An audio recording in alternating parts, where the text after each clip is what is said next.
KTR Janwada farm house గురించి first target అదే. అసలు యాక్చువల్ జరిగేది ఇయర్ జరుగుతుంది.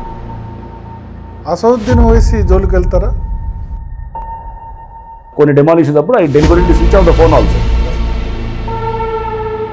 కన్వెన్షన్ రేపు కూల్చాలనుకున్నప్పుడు హాఫ్ అన్ అవర్తో మాట్లాడే మాటలు ఇవి ఉంటారు. సో వితౌట్ నోటీస్ మీరు కూల్చింది భయపెట్టడానికి అన్నట్టునా? అంటే ఆన్సర్ బట్టి క్వశ్చన్ పేపర్ మార్చినట్టు అనేటట్టు చెప్పారు. రేవంత్ రెడ్డి తమ్ముడు తిరుపతి రెడ్డిది ఎప్పుడు కూలుస్తుంది హైదరాబాద్? నన్ను ప్రశాంతంగా ఉద్యోగం చేయనివ్వండి.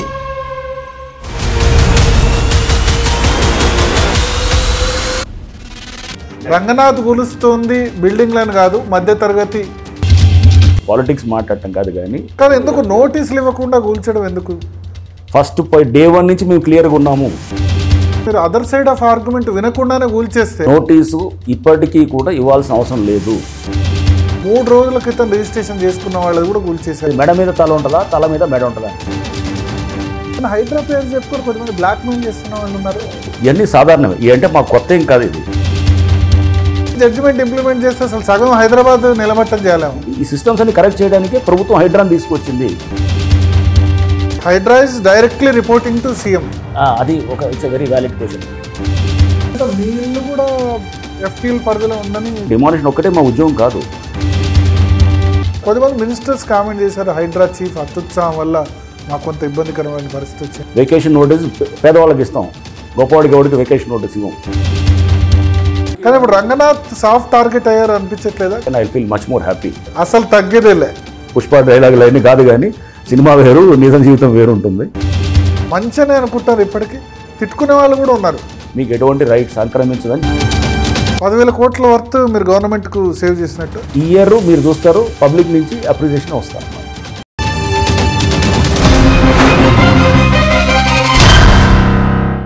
Welcome to big debate with Bharat. ఇవాళ బిగ్ డిబేట్ విత్ భరత్లో మనతో పాటు ఉన్నారు హైడ్రా చీఫ్ రంగనాథ్ గారు. రంగనాథ్ గారు, జీ తెలుగు న్యూస్ కోసం సమయం కేటాయించిన ధన్యవాదాలు. థ్యాంక్ యూ భరత్ గారు. సార్, నేను ఇంటర్వ్యూను మొదలుపెట్టే ముందు 2024లో most influential person in Telangana అని నేను చెప్తాను. అంటే మొత్తం హైడ్రా చుట్టూనే తెలంగాణ పాలిటిక్స్ అంతా తిరిగాయి. నాట్ ఓన్లీ తెలంగాణ, ఆంధ్రప్రదేశ్ వాళ్ళు కూడా చాలా ఇంట్రెస్టింగ్గా చూశారు. సో అనుకున్నారా 2024 ఇయర్ స్టార్టింగ్లో జనవరి 1 నాటికి, ఇప్పుడు ఈ జనవరి 1 నాటికి ఇంత ఇన్ఫ్లుయెన్షియల్ పర్సన్ అవుతారని అనుకున్నారా? దీంట్లో బహుశా అంటే పాలిటిక్స్ అవి మా పక్కన పెట్టండి. రేపు మేము చేసే వర్క్ తోటి కనుక మేము మాట్లాడితే కనుక then I feel much more happy.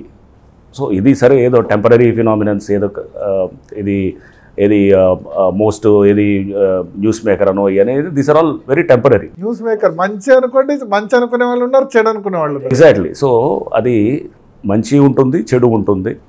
So మనకి మంచి అనుకునే వాళ్ళు కొంతమంది వాళ్ళ దీన్ని ఏది పాలాభిషేకాలు లేకపోతే ఇట్లా అని చెప్పి వాళ్ళు అలా ఎక్స్ప్రెస్ చేసేవాళ్ళు కొంతమంది ఉంటారు. చెడు అనుకునే వాళ్ళు వచ్చి ఏది సోషల్ మీడియాలోనో లేకపోతే ఇతర వాటిల్లో కూడా వచ్చి మా మీద దూషణలు చేసేటటువంటిది చేస్తూ, మాకు తప్పులు ఆపాదిస్తూ, వ్యక్తిగతంగా కూడా బ్లేమ్ చేస్తూ రకరకాల ఇవన్నీ కూడా ఉంటాయన్నమాట. సో ఎక్కడైనా కానీ కూడా మనం ఒక మార్పు దిశగా పోతున్నప్పుడు ఇవన్నీ సాధారణమే. అంటే మాకు కొత్త ఏం కాదు ఇది. సో ఇవన్నిటినీ మనం తీసుకొని దీన్ని మన దీర్ఘకాలిక లక్ష్యాలు ఏదైతే ఇచ్చారో, ప్రభుత్వం మాకు ఇచ్చినటువంటి ఆ లక్ష్యం ఏదైతే ఉందో, మనం ఇక్కడ ఈ ఆస్తుల్ని కాపాడాలి అండ్ కమ్యూనిటీ అసెట్స్ని కాపాడాలి. ఆ దీర్ఘకాలిక లక్ష్యం వైపు మనం వెళ్ళేటప్పుడు ఇవన్నీ సాధారణమే. ఎవరో మనల్ని పొగిడారని చెప్పి మనం ఏదో చాలా ఉబ్బి తప్పిపోకూడదు, తిట్టారని చెప్పి డీలా పడిపోకూడదు. మనకి దాన్నే అంటారు చూసారు, స్థితప్రజ్ఞత, ఆ మెంటల్ స్టెబిలిటీ, ఆ మెచ్యూరిటీ ఉంటే కనుక మనం అనుకున్న లక్ష్యం వైపు వెళ్తుంటే డెఫినెట్గా ఈరోజు కాకుండా కానీ మనం ముందు తప్పకుండా ప్రజలకి అంత అర్థమవుతుంది. ఎవరైతే క్రిటిసైజ్ చేసేవాళ్ళో కూడా వాళ్ళు కూడా రేపు ముందు వాళ్ళు కూడా అర్థం చేస్తారు. ఫస్ట్ ఈ టాస్క్ గురించి సీఎం మీతో చెప్పినప్పుడు, రేవంత్ రెడ్డి చెప్పినప్పుడు మీకు ఇనీషియల్గా అనిపించింది ఏంటి? ఇది అంటే డిస్కస్ చేశారు యాక్చువల్ మీతో? నేను ఐజీ మల్టీజోన్ 1 ఉన్నాను అప్పుడు. తర్వాత అంటే ముఖ్యమంత్రి గారు పర్టికులర్గా ఈ టాస్క్, ఇది ఇంపార్టెంట్ టాస్క్ ఇది. ఎందుకంటే ఇది మనకి నిజంగా ఒక అంటే సొసైటీకి మనం నిజంగా ఒక మార్పు చేయాలనేటటువంటిది కొత్త డైరెక్షన్ తీసుకెళ్ళటానికి వారు అంటే బహుశా నేను గతంలో నేను చేసినటువంటి పోస్టింగ్స్లో ఎస్పెషలీ భూ కబ్జాలు వాటి మీద ప్రత్యేకంగా నాకు తెలిసి వరంగల్లో కమిషనర్గా ఉన్నప్పుడు దాని గురించి అక్కడ వారికి మంచి ఫీడ్బ్యాక్ అందిందని చెప్పేసి నేను విన్నాను. వరంగల్, నల్గొండ ఇట్లా అంటే అక్కడే వరంగల్ కమిషనర్గా ఉన్నప్పుడు అక్కడ చాలా ఈ కంప్లైంట్స్ వచ్చాయి. సో అక్కడ వాటిని కొంచెం హ్యాండిల్ చేయటం, అక్కడ ప్రజలు కొంత బాగానే అక్కడ రెస్పాండ్ అవ్వటం, వాళ్ళు కూడా దేవర్ క్వైట్ అప్రిషియేటివ్. అండ్ అధికార పార్టీ ఆ పార్టీ అని అప్పుడు ఏం తేడా చూడలేదు? లేదండి, అప్పుడున్న ప్రభుత్వం కూడా నాకు ఆ విధంగా చాలా సహకరించారు చేసి. అప్పుడు ముఖ్యమంత్రి, ఆ టైంలో ఉన్నటువంటి ముఖ్యమంత్రి గారు కేసీఆర్ గారు కూడా, వారు కూడా మేము భూ కబ్జా మీద వెళ్తున్నప్పుడు కూడా ఎక్కడ కూడా ఏది ఇబ్బంది పెట్టేటటువంటి విధంగా కాకుండా సపోర్ట్ చేసే విధంగా పార్టీ వాళ్ళైనా సరే దానిలో సపోర్ట్ చేశారు. ఎందుకంటే పబ్లిక్ ఇంట్రెస్ట్ అనే దాన్ని మనం చేసేటప్పుడు పార్టీలు అనేది కాదు. సో ఈరోజు ఒక టీఆర్ఎస్, బీఆర్ఎస్ ఉండొచ్చు, లేదా కాంగ్రెస్ ఉండొచ్చు, బీజేపీ ఉండొచ్చు, లేకపోతే ఎవరైనా కమ్యూనిస్ట్ ఉండొచ్చు.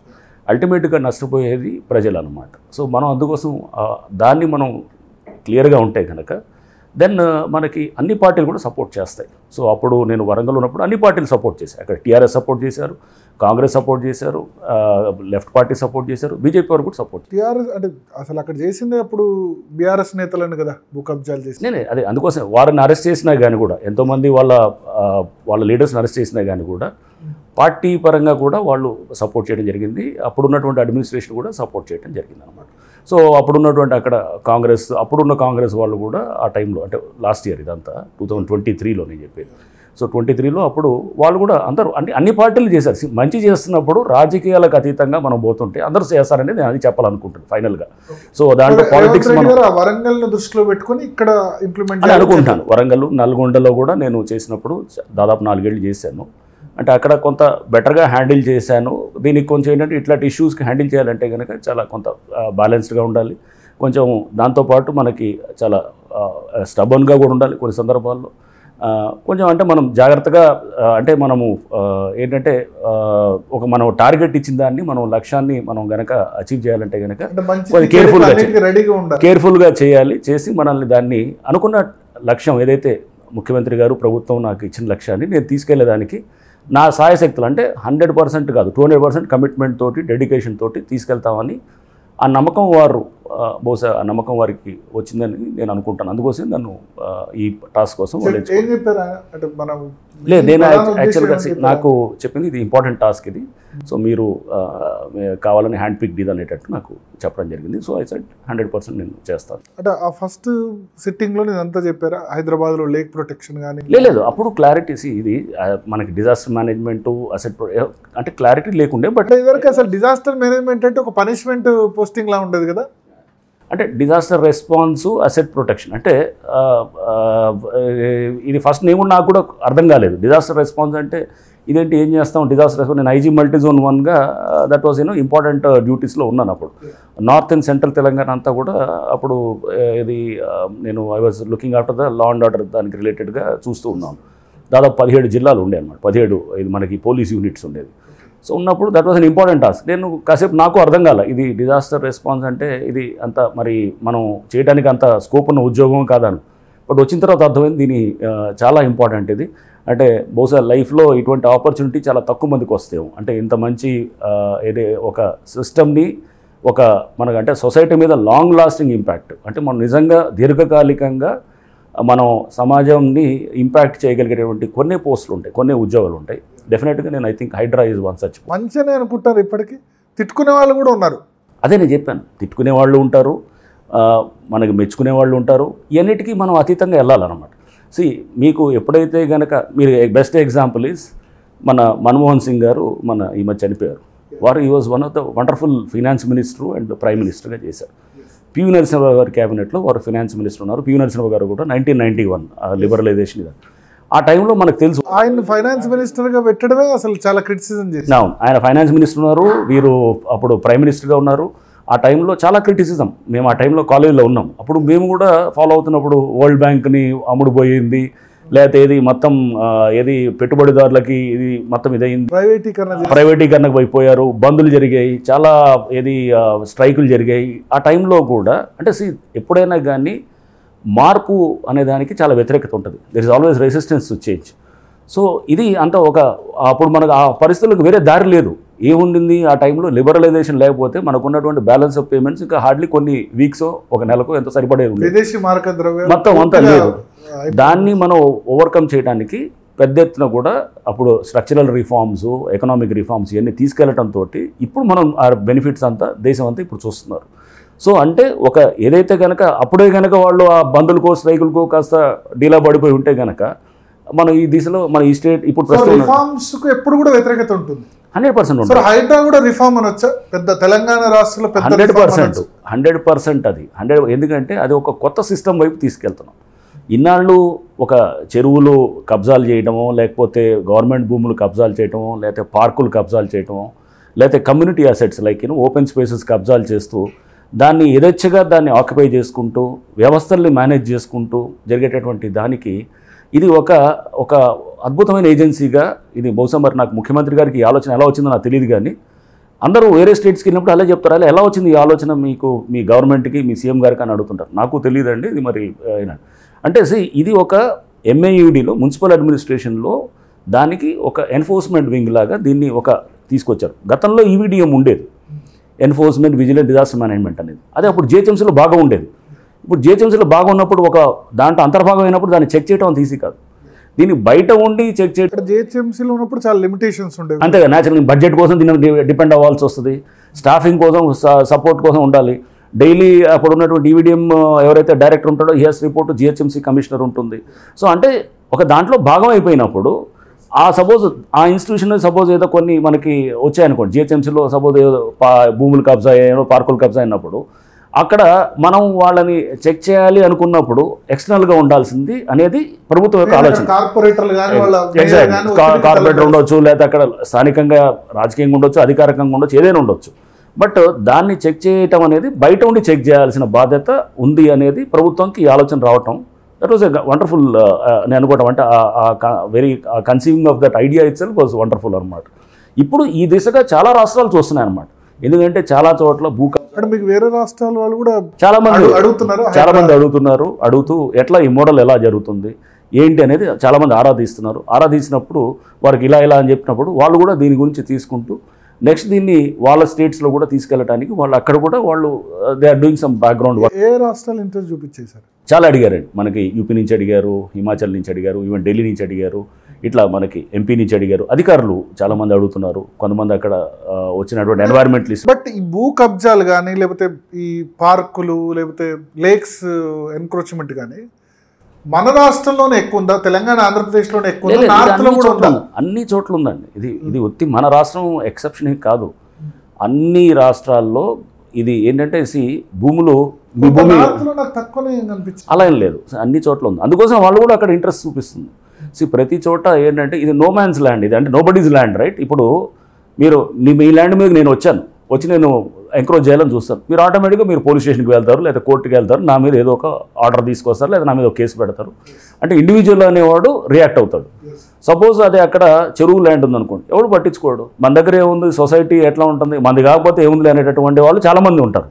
సో పట్టించుకోని వాళ్ళు చాలామంది ఉంటారు. కొంతమంది పట్టించుకునే వాళ్ళు ఉన్నా కానీ కూడా వాళ్ళ వాయిస్ని పెద్ద వాల్యూ చేయకుండాను, వాళ్ళని పెద్ద ఆనర్ చేయకుండాను అలా జరిగినటువంటివి కూడా ఉన్నాయన్నమాట. సో అంటే ల్యాండ్ అనేసరికి ఎవరు పెద్దగా పట్టించుకో, ఎవరు రియాక్ట్ కారు. ప్లస్ ప్రభుత్వ ల్యాండ్ కబ్జా చేసే వాళ్ళు కూడా ఇన్ఫ్లుయెన్షియల్ పర్సన్స్ పెద్దగా ఉండొచ్చు, రైట్? ఎగ్జాక్ట్లీ. సో పట్టించుకోని పేపర్లు రాసినా కానీ కూడా ఒక రోజు రాస్తారులే, 2 రోజులు రాస్తారులే అనుకునే వాళ్ళు ఉంటారు. ఆర్ ఎవరైనా చేయాలనుకున్నా కానీ కన్సిస్టెంట్గా ఒక వింగే లేదు. అంటే ఎట్లా ఉంటుంది, దీనికోసమే ఒక ఆర్గనైజేషన్. ఇప్పుడు హైడ్రా అనేది it is meant for protection of ఈ అసెట్స్ అనమాట. గవర్నమెంట్ ల్యాండ్ ఎవరైనా కబ్జా చేస్తుంటే ఇది ఇప్పుడు హైడ్రా యొక్క ధర్మం. అది వెళ్ళి ముందు అది డ్యూటీ అనమాట, వెళ్ళి వాళ్ళు చేయాలి, దాన్ని కాపాడటానికి రెడీ.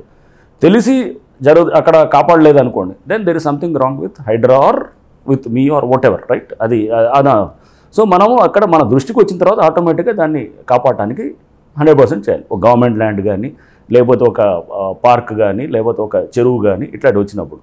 సో దానికి కొన్ని there are some well laid principles ఉంటాయి. ఎటువంటిది దాంట్లో మనం చేయొచ్చు, కోర్టు జడ్జిమెంట్స్ ఉంటాయి, లేకపోతే గవర్నమెంట్ పాలసీస్ ఉంటాయి. ఇవన్నీ కొన్ని మనకి ఆ ఫ్యాక్టర్స్ అన్నింటిని కూడా అర్థం చేసుకుంటూ దాంట్లో మనం we have to protect the government lands or government assets అన్నమాట. కానీ ఇప్పుడు మీరు లేక్ ప్రొటెక్షన్ కానీ లేకపోతే ల్యాండ్స్ గవర్నమెంట్ ల్యాండ్ ప్రొటెక్షన్ కానీ మీరు ఎంచుకున్న మార్గం కరెక్టేనా?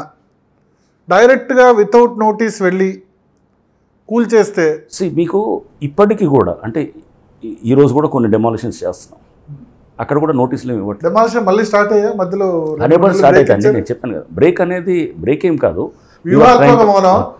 వ్యూహాత్మక మౌనమా లేకపోతే దాన్ని మీరు స్ట్రాటజికల్ సైలెన్స్ అంటారా లేకపోతే పులి 2 అడుగులు 4 అడుగులు అంటే అక్కడ ఏంటంటే మేము కావాల్సినటువంటి మాకు పవర్స్ని అన్నిటిని కూడా తీసుకుంటూ ఆర్గనైజేషన్ పరంగా కూడా మేము స్ట్రెంగ్తన్ అవుతూ అండ్ అసలు ఈ ఎఫ్టీఎల్ చాలా చోట్ల ఎఫ్టీఎల్ బఫర్ డిమార్కెట్ చేయడానికి ఇప్పుడు పెద్ద ఎక్సర్సైజ్ జరుగుతుంది యాక్చువల్ బ్యాక్గ్రౌండ్. సో మీ 3 నెలలు ఖాళీగా ఉండి మేము ఏదో డిమాలిషన్ చేయలేదు, డిమాలిషన్ ఒక్కటే మా ఉద్యోగం కాదు.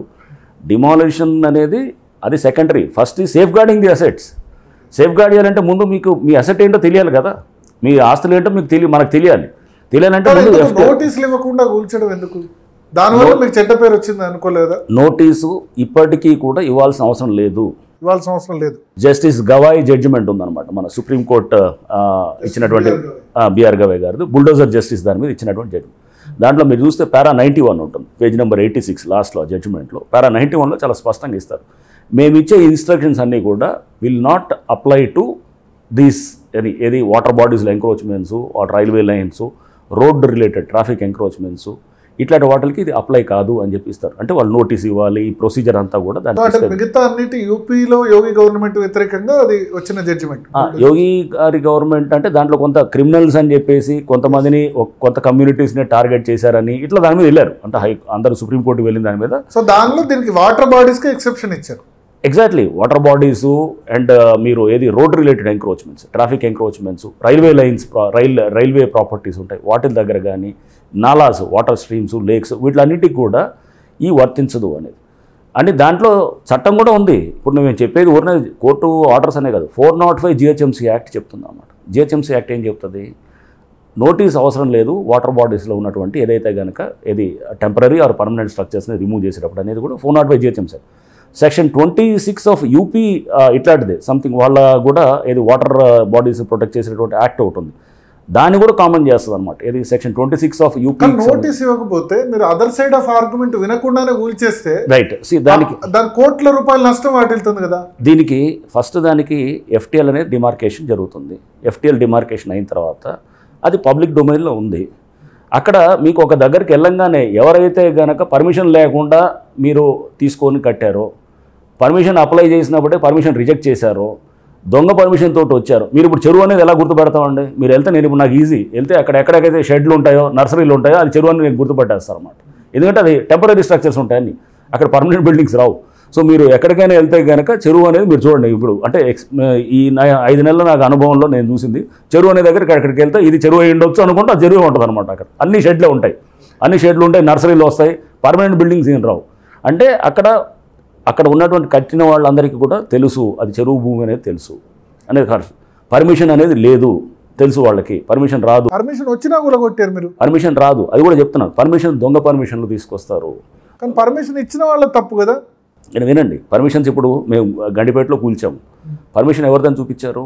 సర్పంచ్ ఇచ్చిన పర్మిషన్ చూపించారు. 2009లో సర్పంచ్ ఇచ్చినట్టు చూపించారు పర్మిషన్. అసలు సర్పంచ్ పర్మిషన్లు ఇవ్వకూడదండి, సర్పంచ్ పర్మిషన్ ఇవ్వకూడదు. పంచాయతీలో పంచాయతీ సెక్రటరీ ఇవ్వాలి. ఆ సర్పంచ్ ఆమె లేడీ ఉంది, ఇప్పటికీ ఉంది, మీరు వెళ్ళి ఇప్పుడు అడిగితే ఇప్పుడు కూడా ఇస్తారు అన్నమాట, సంతకం పెట్టేస్తారు అన్నమాట. 2009 డేట్ తోటి ఇస్తుంటుంది. సో అది పర్మిషన్ అవుద్దా? అది దొంగ పర్మిషన్. పంచాయతీ లేఅవుట్స్ చాలా బిల్డింగ్స్ ఉన్నాయి ఇప్పటికి. Panchayati layout is different, layout కాదు. నేను వాటర్ బాడీస్ గురించి, మనం వాటర్ బాడీస్ గురించి వచ్చినప్పుడు కానీ మీ మీద ఒక ఆరోపణ, 3 రోజుల క్రితం రిజిస్ట్రేషన్ చేసుకున్న వాళ్ళు కూడా కూల్చేశారు. ఎగ్జాక్ట్లీ, వాళ్ళు కూడా వచ్చారు నా దగ్గరికి. వాళ్ళు వస్తే మల్లంపేట చెరువు దగ్గర కత్వా చెరువు అంటాం, వాళ్ళు కూడా వస్తే నేను అన్నాను, అరే మీరు రిజిస్టర్ చేసేటప్పుడు 3 రోజుల ముందు చేశారన్నారు, మీరు అక్కడ 2 ఏళ్ల క్రితం ఇక్కడ పెద్ద కేసు అయింది, వచ్చి డిమాలిష్ చేసి వెళ్ళారు. అక్కడ డిమాలిష్ చేసి అంతా దాన్ని అప్పుడు కొన్ని ఆ టైంలో ఏదో హోల్స్ పెట్టడం అవి చేశారు, కేసులు పెట్టారు. ఆ బిల్డర్ మీద కేసు పెట్టారు, ఆ పంచాయత్ సెక్రటరీ మీద కేసు పెట్టి అతన్ని సస్పెండ్ చేశారు. ఆ 2 ఏళ్ల క్రితం జరిగింది. అవన్నీ మీకు తెలియదా అన్న? మాకు తెలియదు సార్ అన్న. డ్యూ డిలిజెన్స్ అనేది చాలా ఇంపార్టెంట్.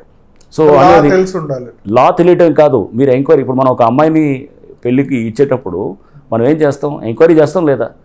వాళ్ళు చెప్పినని వింటాం, వాడు చెప్తాడు మా అబ్బాయి చాలా ఇదండి అదండి అని అంటాడు. తర్వాత తెలిస్తే వాడు దొంగో లంగో లేకపోతే వాడు ఏదో డ్రగ్ అడిక్టో లేకపోతే ఏదో ఉందనుకోండి, మనం అప్పుడు బాధపడితే ప్రయోజనం కాదుగా. ముందు నువ్వు చేయాల్సిన ఎంక్వైరీలు ఏం చేసావు? అటు పైసలు ఇన్వెస్ట్ చేసే ముందు ఇవన్నీ ఎంక్వైరీ ఎగ్జాక్ట్లీ. సో నువ్వు when you're buying a property నువ్వు ఏం చేయాలి? డ్యూ డెలిజెన్స్ అంటే ఇప్పుడు అందరు చేస్తున్నారు. కానీ ఇక్కడ ఒకటి రిజిస్ట్రేషన్ చేసిన వాడిది తప్పు కదా, అది కూడా రిజిస్ట్రేషన్ దీంట్లో కూడా చెప్తాం. వాళ్ళు ఏం చేస్తున్నారు? లీగల్ ప్రాసెస్ ని రిజిస్ట్రేషన్ అమౌంట్ గవర్నమెంట్ కి వెళ్తుంది, గవర్నమెంట్ రిజిస్ట్రేషన్ అమౌంట్ తీసుకుంది. రైట్.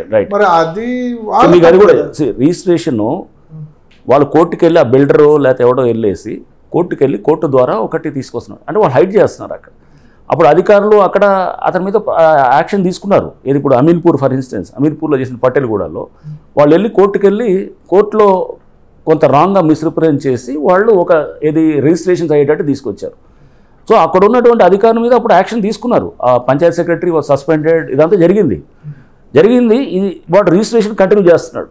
అంటే మనం రిజిస్ట్రేషన్స్ ఇంకోటి మనకు చూస్తే డివిజన్ బెంచ్ ఇచ్చినటువంటి జడ్జిమెంట్ చూస్తే నీ లేఅవుట్ హుడా అప్రూవ్డ్ లేఅవుట్ అనో లేకపోతే నువ్వు జిహెచ్ఎంసీ పర్మిషన్ తీసుకొని బిల్డింగ్ కట్టావనో 40 ఏళ్ళ క్రితం కట్టావనో దాని ఆక్యుపేషన్లో ఉన్నావనో లేదా దానికి నాకు ఎలక్ట్రిసిటీ మీటర్ ఉందనో లేకపోతే నాకు వాటర్ బిల్లు కడుతున్నానో ప్రాపర్టీ ట్యాక్స్ కడుతూ నేను మున్సిపాలిటీకి కడుతున్నానో అయినా కానీ కూడా మీకు చెరువు ల్యాండ్స్లో కానీ లేకపోతే ఇట్లా వాటర్ బాడీస్లో కానీ మీరు కడితే మీకు ఎటువంటి రైట్స్ సంక్రమించదని జస్టిస్ భాస్కర్ రెడ్డి గారు ఇచ్చారు. అద్భుతమైన జడ్జిమెంట్ అన్నమాట.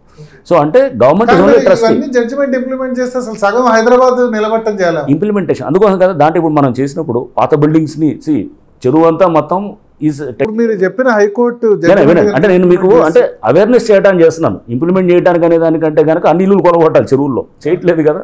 మీరు ఏమన్నాము? హైడ్రాకి రాకముందు ఆథరైజ్ అయినా అనాథరైజ్ అయినా ఏ బిల్డింగ్ కూడా అది డ్వెల్లింగ్ అంటే నివాసయోగమైన రెసిడెన్షియల్ బిల్డింగ్స్ టచ్ చేయము అని చెప్పాం. ఇప్పుడు 2024 ఎందుకంటే 2024 జూలై 19 లోపున్న పర్మిషన్స్ వచ్చినాయి కానీ నేను ఒక ఆయన వచ్చారు, సార్ నాకు జూన్లో పర్మిషన్ ఇచ్చారని అన్నాడు. వస్తాడు పర్మిషన్ ఇచ్చినట్టు ఏముందంటే ఆన్లైన్లోనే అతనికి అప్రూవల్ అయినట్టు వ్యాలిడ్గా ఉంది, అతను అప్పుడు కట్టాడు పర్మిషన్. అది సో వ్యాలిడ్ పర్మిషన్ అంటే మీకు పర్మిషన్ ఉన్నప్పుడు సో అట్లాంటి ఎందుకు చేస్తున్నాము? ఆ పాలసీ గ్రామ పంచాయతీ ఇచ్చిన జిహెచ్ఎంసీ అక్కడ ఫర్ ఇన్స్టెన్స్ అక్కడ జిహెచ్ఎంసీ ఇచ్చారనుకో ఆథరైజ్ వాడే. అంటే దీంట్లో హైదరాబాద్ హెచ్ఎండిఏ ఆర్ జిహెచ్ఎంసీ ఉంటుంది ఆర్ కన్సర్న్ గ్రామ పంచాయతీ పర్మిషన్ చెల్లుతుందా లేదా? గ్రామ పంచాయతీ ఇక్కడ ఎక్కడ ఉండదండి. ఈ ఏరియాస్ అన్నింటిలో కూడా అన్ని మున్సిపాలిటీస్ ఉన్నాయి. ఇప్పుడు పాతవి ఉన్నాయి. సపోజ్ అది ఎప్పుడు ఉంటుంది దానికైతే 2018లో ఇప్పుడు మాకు ఒకటి వచ్చింది, 2017లో పర్మిషన్ తీసుకుంది. మీరు చెప్పిన అమీన్పూర్ కానీ నెక్నాపూర్ మీకు ఎగ్జాంపుల్ చెప్తాను. పొద్దున మాకు ఒకటి డిస్కస్ చేసాము. 2017లో ఒక దానికి పర్మిషన్ ఇచ్చారు. ఎవరు? పంచాయతీ వాళ్ళు ఇచ్చారు. అప్పుడు పంచాయతీ కన్స్ట్రక్షన్ చేసింది 2023లో, ట్యాక్స్ కట్టింది 2023లో. గూగుల్లో మనం చెక్ చేస్తే కనుక 2023లో బిల్డింగ్ వచ్చింది, 22 దాకా లేదు. మున్సిపాలిటీ అయింది 2020లో. ఓకే, సో అంటే పర్మిషన్ తీసుకున్నది పాత డేట్ తోటి దొంగ పర్మిషన్ తెచ్చి ఉంటారు. డెఫినెట్గా దొంగ పర్మిషన్ తెచ్చి ఉంటారు. తెచ్చి దాన్ని పంచాయతీ సెక్రటరీ అనే పర్మిషన్ తీసుకొస్తున్నారు. తీసుకొచ్చి కాసేపు దొంగ పర్మిషన్ అనుకుందాం లేదా జెన్యూన్ పర్మిషన్ కూడా అనుకుందాం. జెన్యూన్ పర్మిషన్ అయినా దానికి టైం ఉంటుంది, 2 ఏళ్ళు 3 ఏళ్ళు టైం ఉంటుంది. నీకు 2020 అయిన తర్వాత నువ్వు 2023లో నువ్వు కట్టినప్పుడు ఇట్స్ నో పర్మిషన్.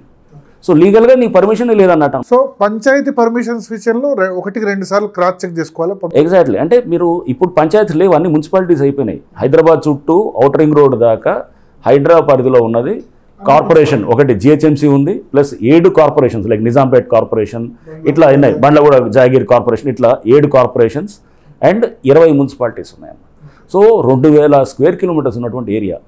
ఇక్కడ పర్మిషన్స్ అన్నీ ఎప్పుడో 2020 నుంచో 2021 నుంచో ఇవన్నీ కూడా చాలా పంచాయతీలు మారున్నాయి. పంచాయతీ పర్మిషన్ అయినా కానీ కూడా అది వ్యాలిడ్ ఉందా లేదా, అది ఇచ్చిన అథారిటీ కరెక్ట్ ఉందా లేదా చెక్ చేసుకోండి. చాలా చోట్ల పంచాయతీ ఇవ్వకూడదు, దానికి కూడా హెచ్ఎండిఏ పర్మిషన్స్ ఇవ్వాలి. పంచాయతీలు అయినా కానీ ఏరియా పెద్దది అనుకోండి, సపోజ్ ఒక పెద్ద కమ్యూనిటీ హాల్ కడుతున్నారు, పెద్ద 2 ఎకరాల్లో 3 ఎకరాలు కడుతున్నారు, పంచాయతీ ఇవ్వకూడదు, హెచ్ఎండిఏకి వెళ్ళాలి, అది హెచ్ఎండిఏ ఇవ్వాలి. సో ఇట్లా అది ఇవ్వాల్సిన ఏజెన్సీ ఇచ్చారు లేదా, ఫస్ట్ అది ఆథరైజ్ పర్మిషనా. అంతేగాని ఇప్పుడు వస్తున్నారు కదా అని దొంగ పర్మిషన్ ఒకటి క్రియేట్ చేసి పాత డేట్తో సంతకాలు చేస్తే వీళ్ళు ప్రాసిక్యూట్. ఇప్పుడు ఆ పంచాయత్ సెక్రటరీ ఎవరైతే ఉన్నారో అతని మీద మేము ఇప్పుడు తీసి డెఫినెట్గా అతని మీద యాక్షన్ ప్రపోజ్ చేస్తాం. సో ఆ 3 days 3 రోజుల క్రితం రిజిస్ట్రేషన్ గులగొట్టింది దాని విషయంలో ఇప్పుడు వాళ్ళ మీద యాక్షన్స్, అందరి మీద యాక్షన్స్ తీసుకున్నారా? దాంట్లో 3 days దాంట్లో వాళ్ళ అధికారుల మీద యాక్షన్ తీసుకున్నారండి. వీళ్ళకి తెలియదు, అది చెప్పాను. అదే బిల్డర్ మీద కేసు పెట్టారు, కేసు పెట్టి క్రిమినల్ కేసు ఉంది, కేసు పెట్టి ఆ బిల్డర్ని ప్రాసిక్యూట్ చేశారు. పంచాయత్ సెక్రటరీ మీద కూడా క్రిమినల్ కేసు పెట్టారు, పంచాయత్ సెక్రటరీ సస్పెండ్ చేశారు. ఈ అయిన తర్వాత వీళ్ళకి తెలియదు. తెలుసుకోవాల్సిన బాధ్యత ఎవరిది? Ignorance of law is no excuse. చట్టంలో చాలా కరెక్ట్గా. కానీ అవగాహన కలిగించాల్సిన బాధ్యత కూడా మీది కదా. ఇప్పుడు అవగాహన కలిగించాంగా, ఇప్పుడు మీరు చేసింది అదే కదా. ఇప్పుడు అందరికీ అవగాహన. ఇప్పుడు మీరు ఎవరైనా కొనమనండి బఫర్లో, ఇప్పుడు ఎవరు కొనరు. బఫరు FTLలో ఎవరు కొనడు. లేక్ వ్యూ అంటే మొత్తం అంటే లేక్ వ్యూ ఉండొచ్చు, లేక్ వ్యూ తప్పు కాదు. లేక్ మీరు లేక్ వెళ్ళి వ్యూలో రైట్. మనం చేయాలి అసలు లేక్ అనే పేరు వాడట్లేదు. లేకు సరే అది వాడుతున్నారా రంగనాథ్ వచ్చిన తర్వాత లేక్. ఇప్పుడు దీంట్లో చూడాల్సింది ఒకటే భరత్ గారు, దీంట్లో లేక్ వ్యూ అనేది ఇస్ నాట్ అదేమి పెద్ద నేరం కాదు, ఏం కాదు. బట్ లేక్లోకి మీరు ఏది చొచ్చుకొని వెళ్ళి లేక్లోకి వెళ్ళి ఎంక్రోచ్ అయ్యి చేసేది, that is what we're objecting. నువ్వు బయట ఉండి చేయొచ్చు. ఇప్పుడు డ్రంక్ అండ్ డ్రైవింగ్ ఎలా పెడతారు, ఏది ప్రభుత్వమే మీరు ఏది అని చెప్పి ట్రాఫిక్లు అనేవాళ్ళు అనమాట. వచ్చి అరే ప్రభుత్వమే లైసెన్స్ షాప్స్ నడుపుతున్నప్పుడు ఎలా? ప్రభుత్వం లైసెన్స్ షాప్స్ నడిపేది ఫర్ సేల్ ఆఫ్ లిక్కర్. నేను తాగి నడపని కాదు, తాగి నడపడం వేరు, సెల్లింగ్ ఆఫ్ అది వేరు. మీరు తాగి నడపని కాదు, నువ్వు తాగటం అనేది ఓకే, దట్ ఇస్ గవర్నమెంట్ తీసుకున్నటువంటి ఒక కాన్షియస్ డెసిషన్, పాలసీ డెసిషన్, అది నడుస్తుంది. సో దాన్ని నువ్వు తాగినప్పుడు ఓకే, ఇంకొక డ్రైవర్ని పెట్టుకో, లేదా ఏమైనా చేసుకో. బట్ అంతేగాని తాగి నువ్వు నడిపి నువ్వు మళ్ళీ ప్రభుత్వాన్ని బద్నాం చేయాలనుకుంటాం, లేకపోతే ఇదే చేస్తే కనుక అది కరెక్ట్ కాదు. అంటే అవగాహన లేని వాళ్ళు, దీని గురించి పూర్తిగా తెలియని వాళ్ళు మాట్లాడేటువంటి మాటలు, హాఫ్ నాలెడ్జ్తో మాట్లాడే మాటలు ఇవి ఉంటాయి అన్నమాట. సో వితౌట్ నోటీస్ మీరు కూల్చింది భయపెట్టడానికి అన్నట్టేనా? భయపెట్టడానికి ఏం లేదు. వితౌట్ నోటీస్ కూలగొట్టేది ఇప్పటికీ వితౌట్ నోటీస్. ఇంకేం భయపెడతామండి? ఇప్పుడు కూడా వితౌట్ నోటీసే చేస్తాం. బట్ ఓన్లీ వెకేషన్ నోటీస్ ఎవరికి ఇస్తాము? ఈ చిన్న వాళ్ళకి. అప్పుడు కూడా ఇచ్చాము, చెప్పాం. వెకేషన్ నోటీస్ ఎవరికి ఇచ్చాం? మేము ఓనర్స్కి ఇచ్చాం. ల్యాండ్ ఓనర్స్కి ఇస్తే కుకట్పల్లి ఫర్ ఇన్స్టెన్స్ వాళ్ళు కమ్యూనికేట్ చేయాలి. ఎవరు ఆ కేటరింగ్ అతను చేశాడు. సో మేము ల్యాండ్ ఓనర్కి ఇస్తే వాళ్ళ తర్వాత నేను వాళ్ళు పిలిచి మాట్లాడాను. ల్యాండ్ ఓనర్స్ని పిలిచి ఎందుకు మీరు ఇవ్వలేదంటే, సార్ ఈ మామూలుగా ఇస్తుంటారు కదా, మేము పట్టించుకోలేదు, ఇట్లాంటి ఏముంది సీరియస్ తీసుకోలేదు. ఏముంది మీరు ఇట్లాంటి చాలా వస్తుంటాయి, మనకు నోటీసులు వస్తుంటాయి, ఏమోలే హైడ్రా కూడా ఏమో మామూలు అనుకున్నారు వాళ్ళు. ఎప్పుడైతే యాక్షన్ చేసామో ఆ తర్వాత వాళ్ళు ఇది సీరియస్గా చేశారే కదా అని. కానీ అప్పుడైనా వాళ్ళకి టైం ఇవ్వచ్చు కదా, మీరు వచ్చిన దానిలో 6 అవర్స్లో ఖాళీ చేయండి, 12 అవర్స్. వాళ్ళకి మార్నింగ్ వెళ్ళిన తర్వాత వాళ్ళకి 2 days ముందు 3 days ముందు నోటీస్ ఇచ్చారు కమ్యూనికేట్ చేయాలని. వాళ్ళు అప్పటికి వెళ్ళిన తర్వాత కూడా మార్నింగ్ 6-7కి వెళ్ళినా కానీ కూడా 11-12 దాకా వాళ్ళకి టైం ఇచ్చారు. 6 గంటల్లో 7 గంటల్లో చాలామంది ఖాళీ చేశారు. ఒకళ్ళిద్దరే చేయను. సో ఇక మీద మేమేం చేస్తున్నాము, ఇంకా జాగ్రత్తలు తీసుకుంటే ఇవన్నీ మనకు వచ్చినటువంటిది ఏది ప్రాక్టికల్గా వస్తున్నటువంటి ఫీడ్బ్యాక్ని తీసుకుంటూ, లేదు వాళ్ళకి సఫర్ కావటానికి లేదు, కమ్యూనిటీకి డైరెక్ట్గా వాళ్ళకే ఇద్దాము. వాళ్ళకి వెళ్ళి ఎవరైతే టెనెంట్ ఉన్నా కానీ కూడా, ఈ షెడ్స్లో ఉన్నా కానీ కూడా, టెనెంట్ ఉన్నా కానీ అతనికి వెళ్ళి అతనికి ఇవ్వాలి.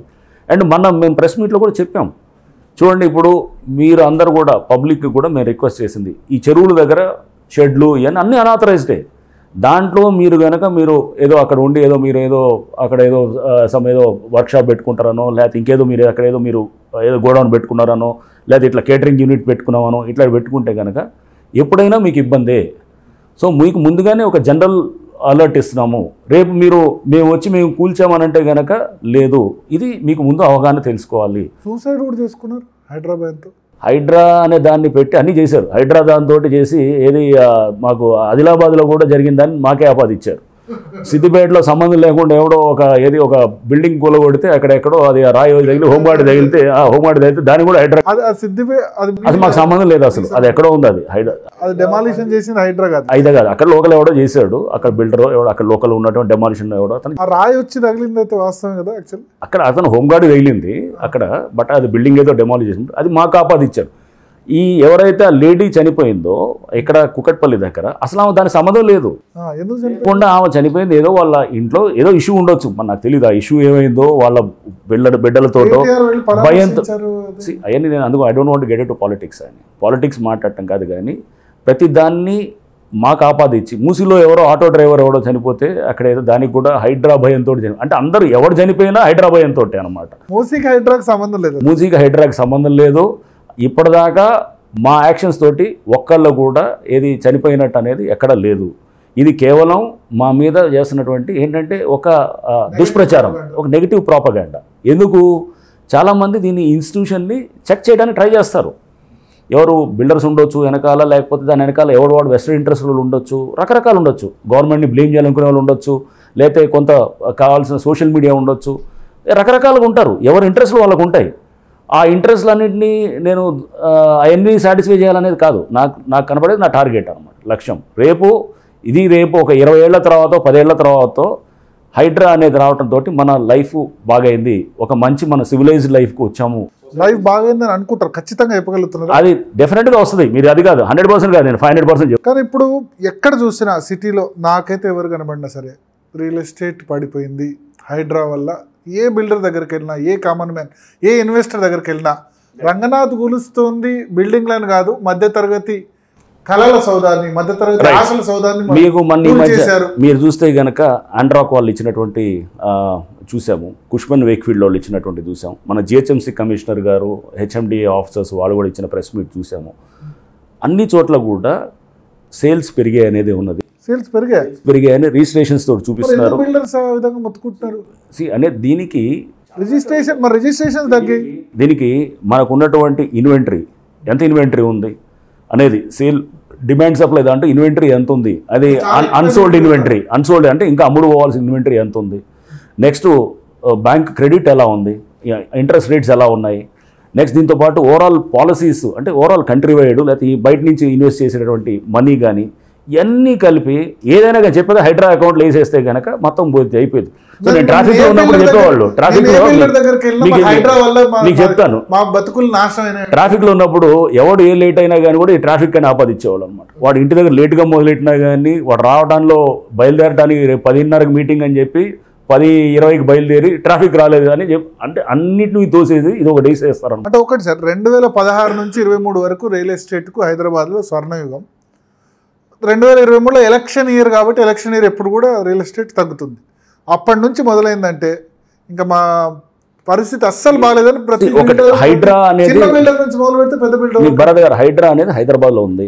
మరి వరంగల్లో రియల్ ఎస్టేట్ ఎందుకు పడ్డది, కరీంనగర్లో ఎందుకు పడ్డది, లేకపోతే మీరు అనేటటువంటిది అంటే నెంబర్ ఆఫ్ సేల్సే కాదు అంటే పడ్డది అనేది ఖమ్మంలో ఎందుకు పడ్డది, అక్కడ హైడ్రా లేదు కదా, లేకపోతే చాలా స్టేట్స్లో కలకట్టాలో లోయెస్ట్ ఉంది సేల్స్ పరంగా, నెక్స్ట్ చెన్నైలో కూడా చాలా ఉంది.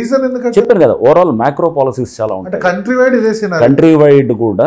మీకు మన ఆండ్రాక్ వాళ్ళు ఇచ్చిన ఇది ఉన్నది, లేకపోతే కుష్మన్ వేక్ఫీల్డ్ వాళ్ళు ఇచ్చింది ఉంది. మీరు రకరకాల ఇచ్చినటువంటి సర్వేస్ తీసుకోండి, వాళ్ళు ఇచ్చినటువంటి రిపోర్ట్స్ తీసుకోండి.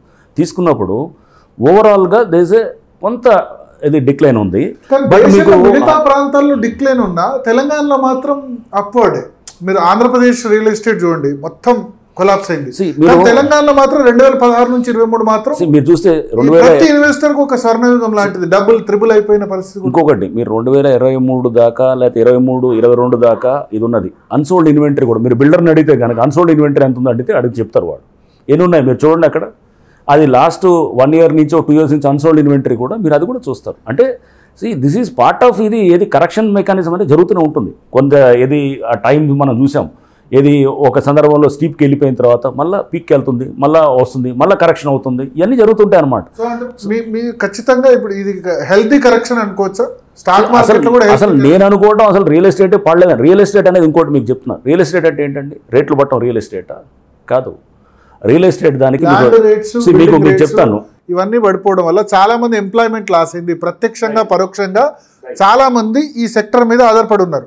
కన్స్ట్రక్షన్ లేబర్స్ నుంచి మొదలు పెడితే రియల్ ఎస్టేట్లో పనిచేసే సంస్థల్లో పనిచేసే వాళ్ళు కూడా, సో వాళ్ళంతా డిపెండ్ అయి ఉన్నారు కదా. ఇదంతా ఒక సైకిల్, ఆ సైకిల్ ఆగిపోయింది హైడ్రా వల్ల అంటారు. మీకు ఇప్పుడు ఈ పిఐ రేషియో అని అంటారు అన్నమాట. ఓకే, సో అది ఎట్లుంటుంది అంటే మీకు ఆ ప్రాపర్టీ దానికి వాల్యూ అంటే దానికి వాళ్ళు ఏది దానికి పెట్టే వాళ్ళ ఇన్కమ్ అన్నమాట. ఓకే, వాళ్ళు అంటే వాడు ఇయర్లీ కట్టేటటువంటి దానికి ఎంత ఇన్వెస్ట్ చేస్తున్నాడు అనేది అదిను ప్లస్ మనకి కింద ఇన్కమ్ పిఐ రేషియో అనేది.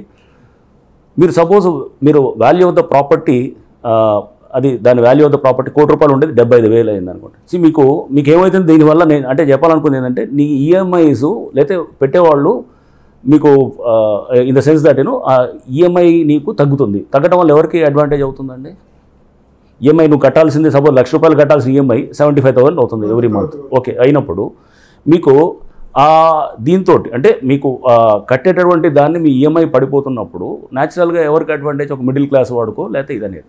సో న్యాచురల్గా రేట్స్ అనేది మీరు రియల్ ఎస్టేట్ అనేది రేట్లు పెరగటమే రియల్ ఎస్టేట్ కాదు, ఎఫోర్డబిలిటీ అని ఉంటుంది.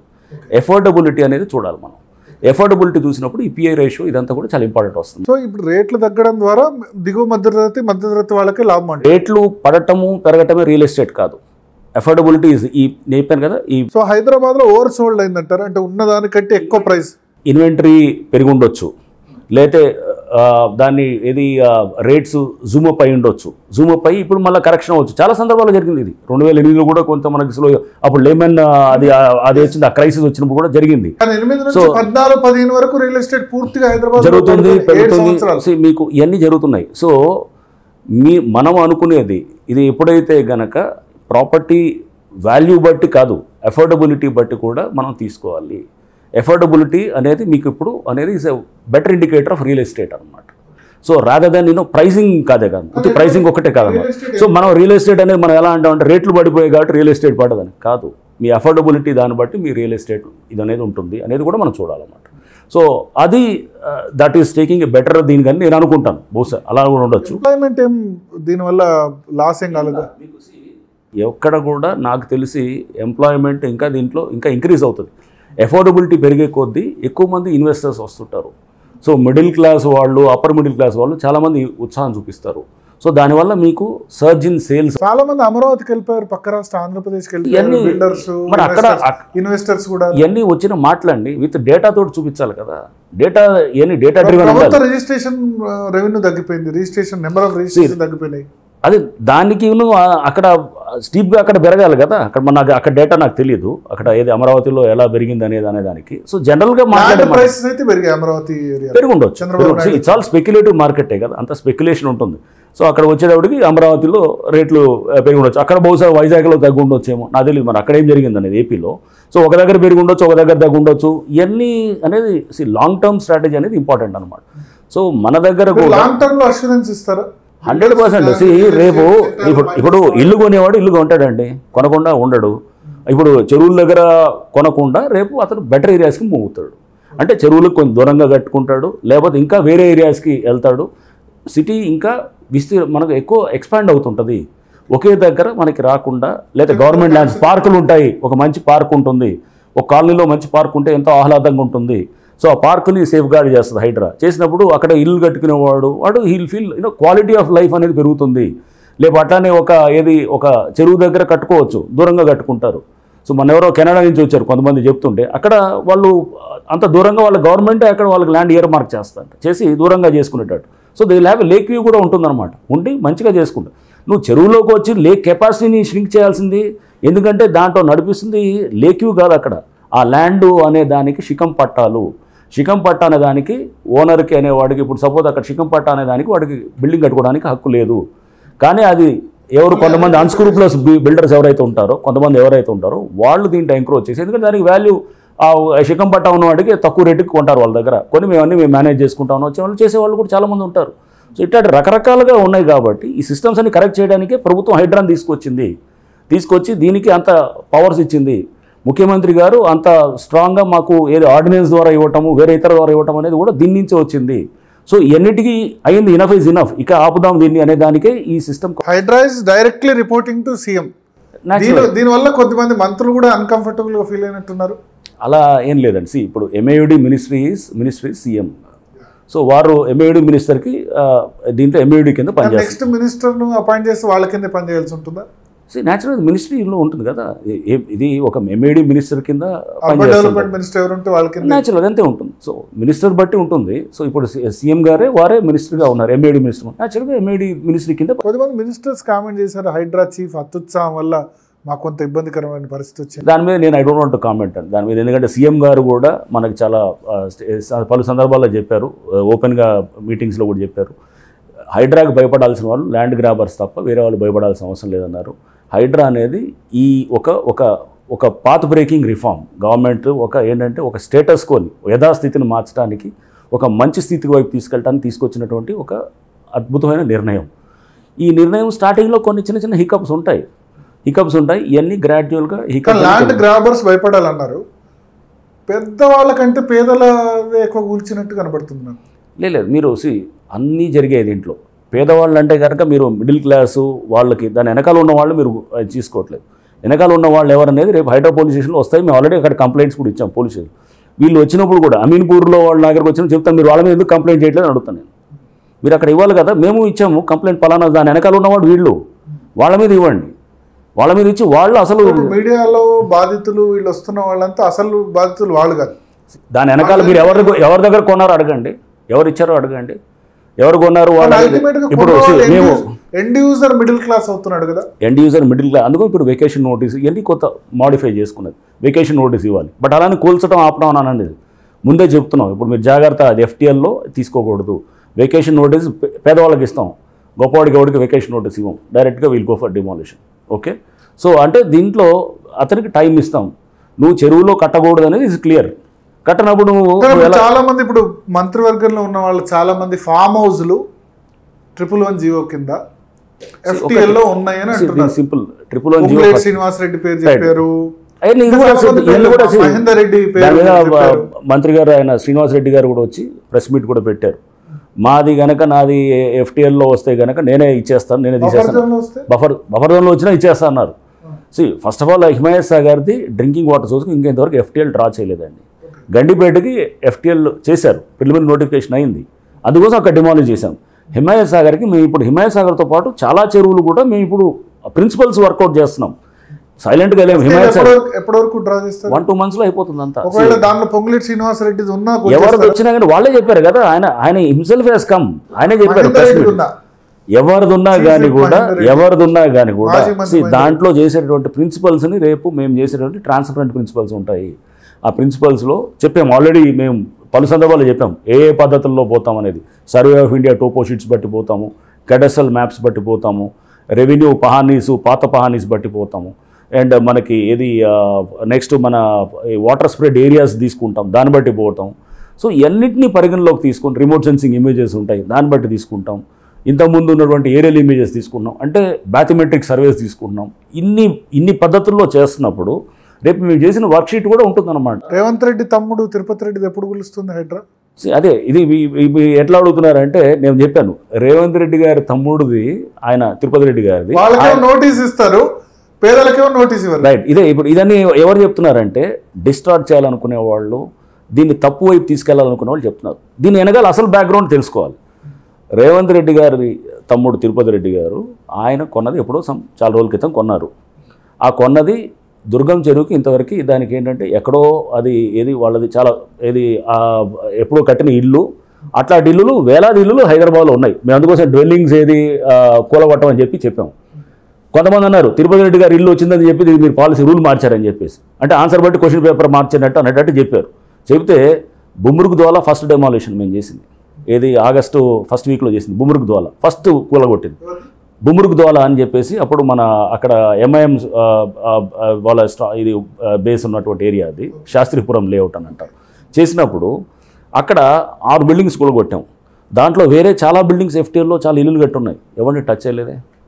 అది ఇల్లులు కట్టున్నాయి, ఎందుకంటే అది ఆల్రెడీ ఇవన్నీ కూలగొట్టిందంతా కూడా కడుతున్నటువంటి ఫస్ట్ డే 1 నుంచి మేము క్లియర్గా ఉన్నాము. దీన్ని తీసుకెళ్లేది వక్రీకరించేటటువంటి వాళ్ళే వక్రీకరిస్తే వెళ్ళారు. సో ఇక్కడ తిరుపతి రెడ్డి గారు దానికి వస్తే కనుక ఆయన ఎప్పుడో కొనుక్కున్నారు, ఆయన ఎప్పుడో నివాసంగా ఉంటున్నారు, ఆయన ఎప్పటి నుంచో ఉన్నారు. ఇట్లాంటి వాళ్ళు వేలాది మంది ఉన్నారు. నోటీస్ ఇచ్చింది మేము ఇవ్వలేదు. ఎవరు ఇచ్చారు నోటీసు? అక్కడ ఉన్నటువంటి రెవెన్యూ యంత్రాంగం. దేనికి ఇచ్చారు? హైకోర్టులో 2008లో ఒక పబ్లిక్ ఇంట్రెస్ట్ లిటిగేషన్ ఎవడో ఫైల్ చేశారు. ఫైల్ చేస్తే దాని మీద 11 చెరువుల మీద జరుగుతుందన్నమాట, ఏది పబ్లిక్ ఇంట్రెస్ట్ లిటిగేషన్. దాంట్లో వేలాది మంది వాళ్ళందరికీ కూడా ఈ FTLలో వచ్చారు అనే దాని మీద అడ్వకేట్ కమిషన్ కూడా అపాయింట్ అయింది. హైకోర్టు అడ్వకేట్ కమిషన్ అపాయింట్ చేసి వాళ్ళ క్షేత్రస్థాయిలో పరిశీలించిన తర్వాత హైడ్రా నోటీస్ కాదు, హైడ్రా సంబంధం లేదు అసలు. హైడ్రాకి అప్పుడు నోటీస్ ఇచ్చే అధికారం కూడా లేదు. ఇప్పుడు ఇచ్చింది ఇదంతా జరిగింది బహుశా ఆగస్టులోనో ఎప్పుడు అయినట్టుంది. అప్పుడు హైడ్రాకి నోటీసులు ఆగస్ట్ ఎండింగ్లోనో సెప్టెంబర్లో ఇచ్చినట్టుంది. మాకు హైడ్రాకి నోటీస్ ఇచ్చే అధికారం కూడా లేకుండా. తిరుపతి రెడ్డి సేఫేనా? తిరుపతి రెడ్డి గారితో పాటు వేలాది లక్షలాది మంది ఇల్లులు అటువంటి వాటి కూడా సేఫ్ అనమాట.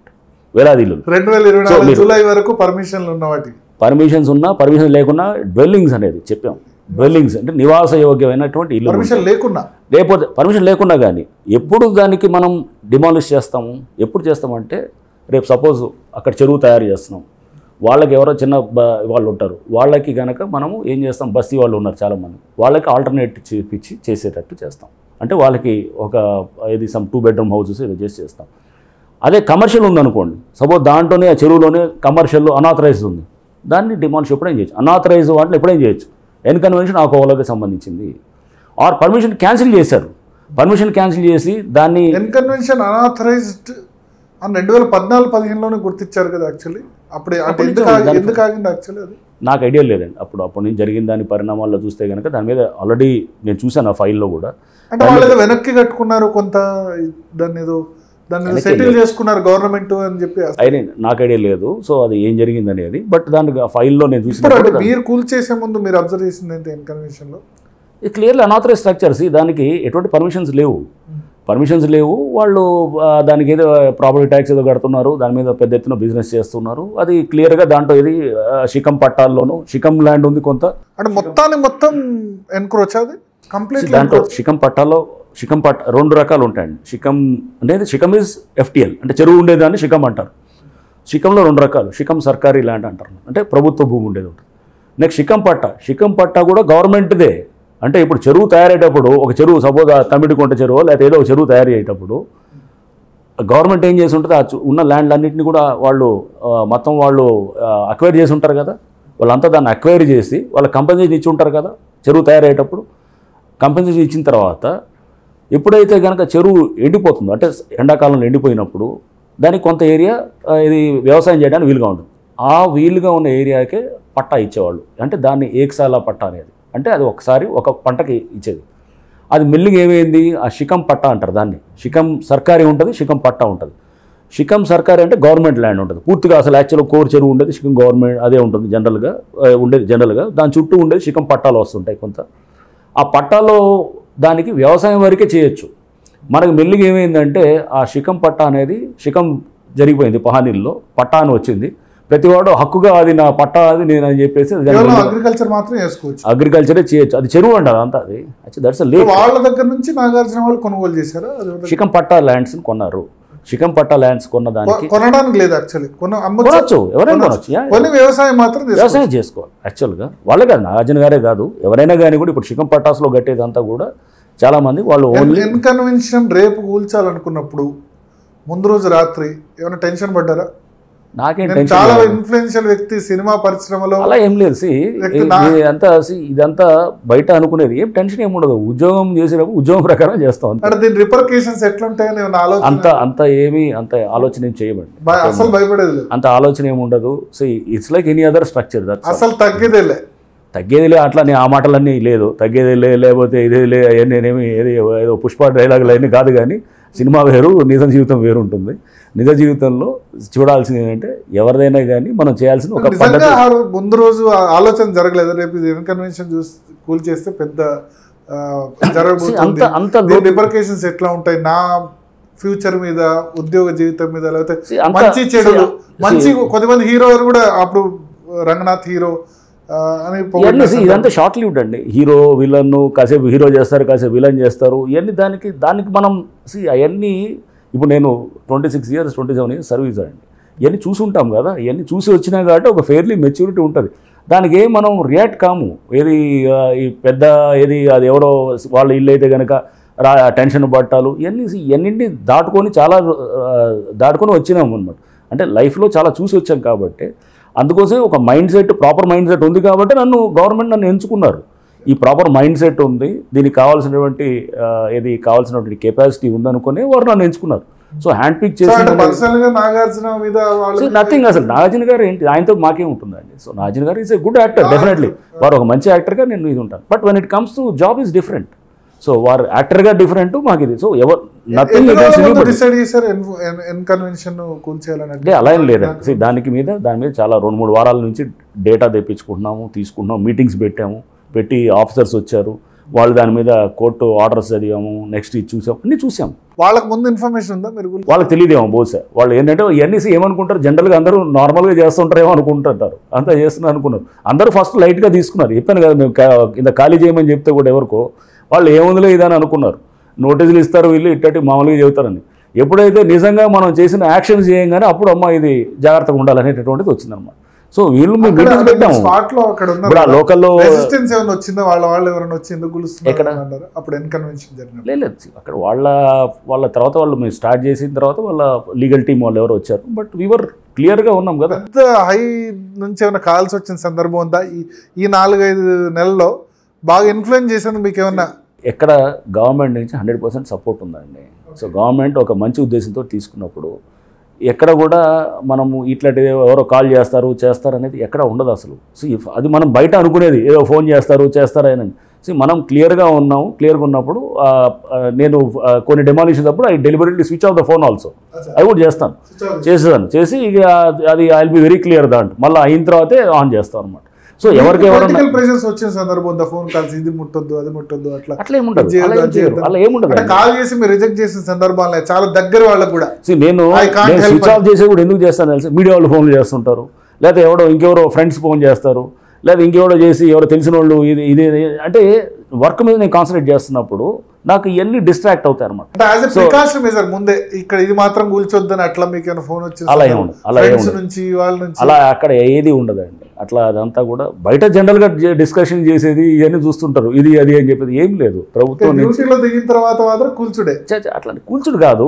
ఇట్స్ నాట్ అగైన్ మళ్ళీ అది చెప్తున్నాను, హైడ్రా అనే దాన్ని కూల్చుడు ఎంతసేపు దీన్ని మొత్తం డిమాలిష్ చేసేది కాదు. హైడ్రా అనేది ఇంకా పెద్ద ఉద్దేశాలు ఉన్నాయి.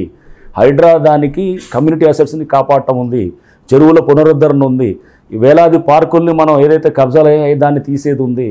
నెక్స్ట్ ద్వారా బలవంతుల్ని భయపెడుతున్నారు. ఇప్పుడు నేను ఒక బిల్డింగ్ కూల్చడం కన్నా ఇప్పుడు మొన్న ఎవరో నేను చూస్తున్నాను ఎక్కడ సోషల్ మీడియాలో ఏం చేస్తారు, అక్కడికి వెళ్ళి ఏదో రోడ్డు షేడ్ ఇప్పుడు రేకుల షెడ్లు కూలుస్తున్నారు, లేదా ఇది చేస్తున్నారు, బిల్డింగ్లు కూల్చట్లేదు కాదు. అక్కడ రేకుల షెడ్లు కూల్చడం అనేది ఒక పార్క్ ఉంటుంది, మొత్తం చుట్టూ ఫెన్సింగ్ వేసుకుంటాడు, దాంట్లో మధ్యలో రేకుల షెడ్ వేస్తాడు, చేస్తే దాన్ని కూలగొట్టేస్తాం. తీసిన తర్వాత వాళ్ళ మీద కేసు పెడతాం, కేసు పెట్టి ఆ ల్యాండ్ వెనక్కి తెస్తున్నాం. ఆ పార్కులో సపోజ్ 3 ఎకరాలు 5 ఎకరాలు ఉందనుకోండి, 100 కోట్ల ల్యాండ్ అది, దాన్ని రిట్రీవింగ్ బ్యాక్ తీసుకొస్తున్నాం. అంటే ఆడ కూలగొట్టింది పెద్ద బిల్డింగ్ అయితేనే ఇదేనేది కాదు, ఆడ రేకులు ఉన్నా కానీ లేకపోతే అక్కడ షెడ్ ఉన్నా కానీ దాన్ని వెనక్కి తీసుకొస్తుంటే కనుక దానికి మనకి ఇప్పుడు ఎన్ని ఎకరాలు, దాదాపు 200 ఎకరాలు ఉంది, 200 ఎకరాల దాకా. సో దాని వాల్యూ ఎంత ఉంటుంది అప్రాక్సిమేట్లీ? మీరు సింపుల్గా ఇక్కడ మన సిటీలో 50 కోట్లు వేసుకున్నా కానీ 200 into 50 10,000 కోట్లు, 10,000 కోట్ల వర్త్ మీరు గవర్నమెంట్కు సేవ్ చేసినట్టు. డెఫినెట్గా అది అంటే అన్యక్రాంతం కాకుండానో లేకపోతే రేపు గవర్నమెంట్ ల్యాండ్స్ ఉన్నాయనో ఉంటుంది. ఈ ఇయర్ ఇంకా అసలు ఇప్పుడు అసలు యాక్చువల్ జరిగేది ఈ ఇయర్ జరుగుతుంది. ఈ ఇయర్ లో 10,000 కోట్లు డబ్బు కూడా కాదండి, అట్లా 10,000 కోట్లు ప్రభుత్వానికి వర్త్ ల్యాండ్ గవర్నమెంట్ కు తిరిగి తీసుకొచ్చారు. అది మనం ఎట్లా చూస్తారు, 10,000 కోట్లు అని చూడడం, ఇన్ని ఎకరాలు తీయడంతో 10,000 కోట్లు సేవ్ చేసాం అనిపిస్తుంది. అంతేగాని టార్గెట్ పెట్టుకొని నేను ఈ సంవత్సరం 1,00,000 కోట్లు చేస్తానని చెప్పి అట్లా ఉండదు. మనం ట్రాఫిక్లో కూడా అట్లా ట్రాఫిక్ ఏం చేస్తారు, మీరు చలాన్లు మీ జీతాలంతా దాని మీద నడుస్తారు అంటారు, అలా కాదు. ట్రాఫిక్లో ఏం చేస్తారు, ఈ ఏరియాలో మనం రేపు యాక్సిడెంట్స్ జరగకూడదు, డిసిప్లిన్డ్గా రావాలి, ఓవర్ స్పీడింగ్ కేసెస్ ఉండకూడదు, ఇక్కడ యాక్సిడెంట్స్ ఎక్కువ అవుతున్నాయి. సో దానికి ఏం చేస్తారు, చలాన్ ఈజ్ ఒక మెకానిజం అంతే. ఫైనల్గా చలాన్ వేయడంతో మనకు రిజల్ట్ అనేది కాదు, నువ్వు యాక్సిడెంట్స్ లేకుండా చేసావు లేదా ఆ రోడ్లో ఆ స్ట్రెచ్లో నువ్వు ఈ సంవత్సరం యాక్సిడెంట్ లేకుండా చేసావు, అది పరీక్ష అనమాట మాకు. అంతేగాని ఆ ఏరియాలో ఎన్ని చలాన్లు వేసావు అనేది అది కాదు, రిజల్ట్ ఏం చేసావు నువ్వు.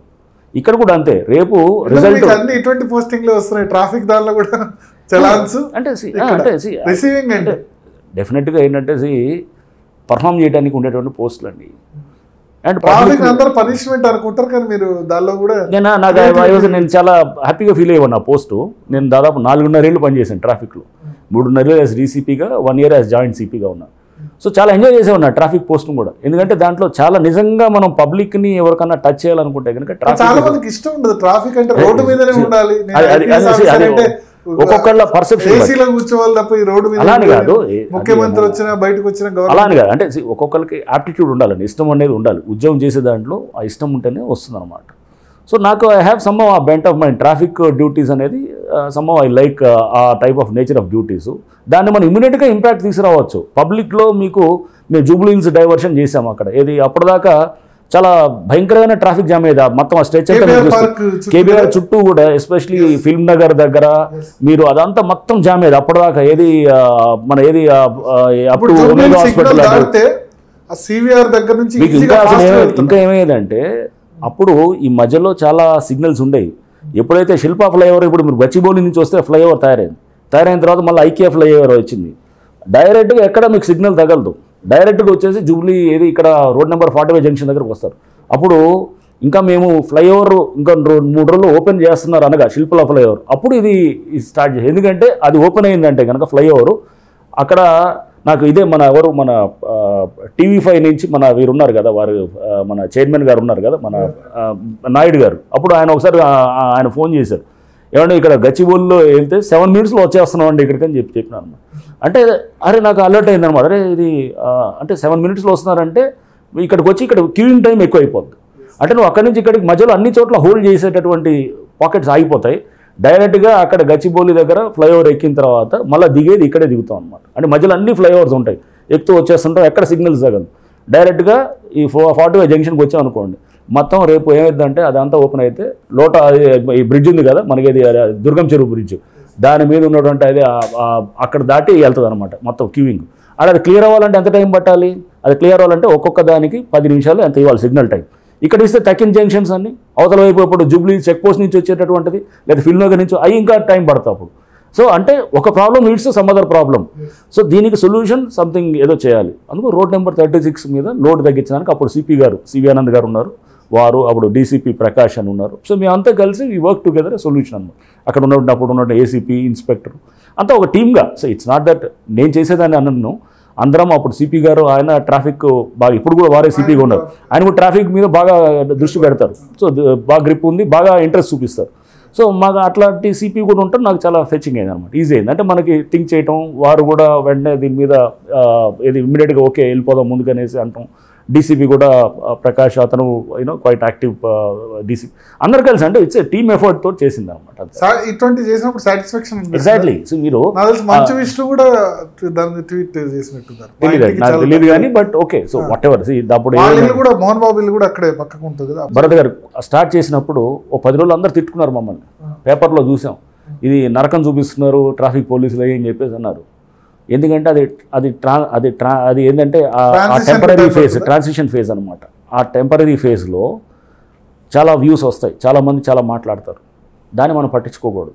దాన్ని మనం నిజంగా వచ్చిన దాన్ని ఎలా మనం చేసుకుంటూ వచ్చిన సజెషన్స్ని కానీ లేదా మన మీద వచ్చిన క్రిటిసిజంని ఎలా మనం మాడిఫై చేసుకుంటూ వెళ్ళాలి. ఆ 10 రోజులు ఎవడో తిట్టాడనో ఇది చేశాడనో ఆగిపోకూడదు.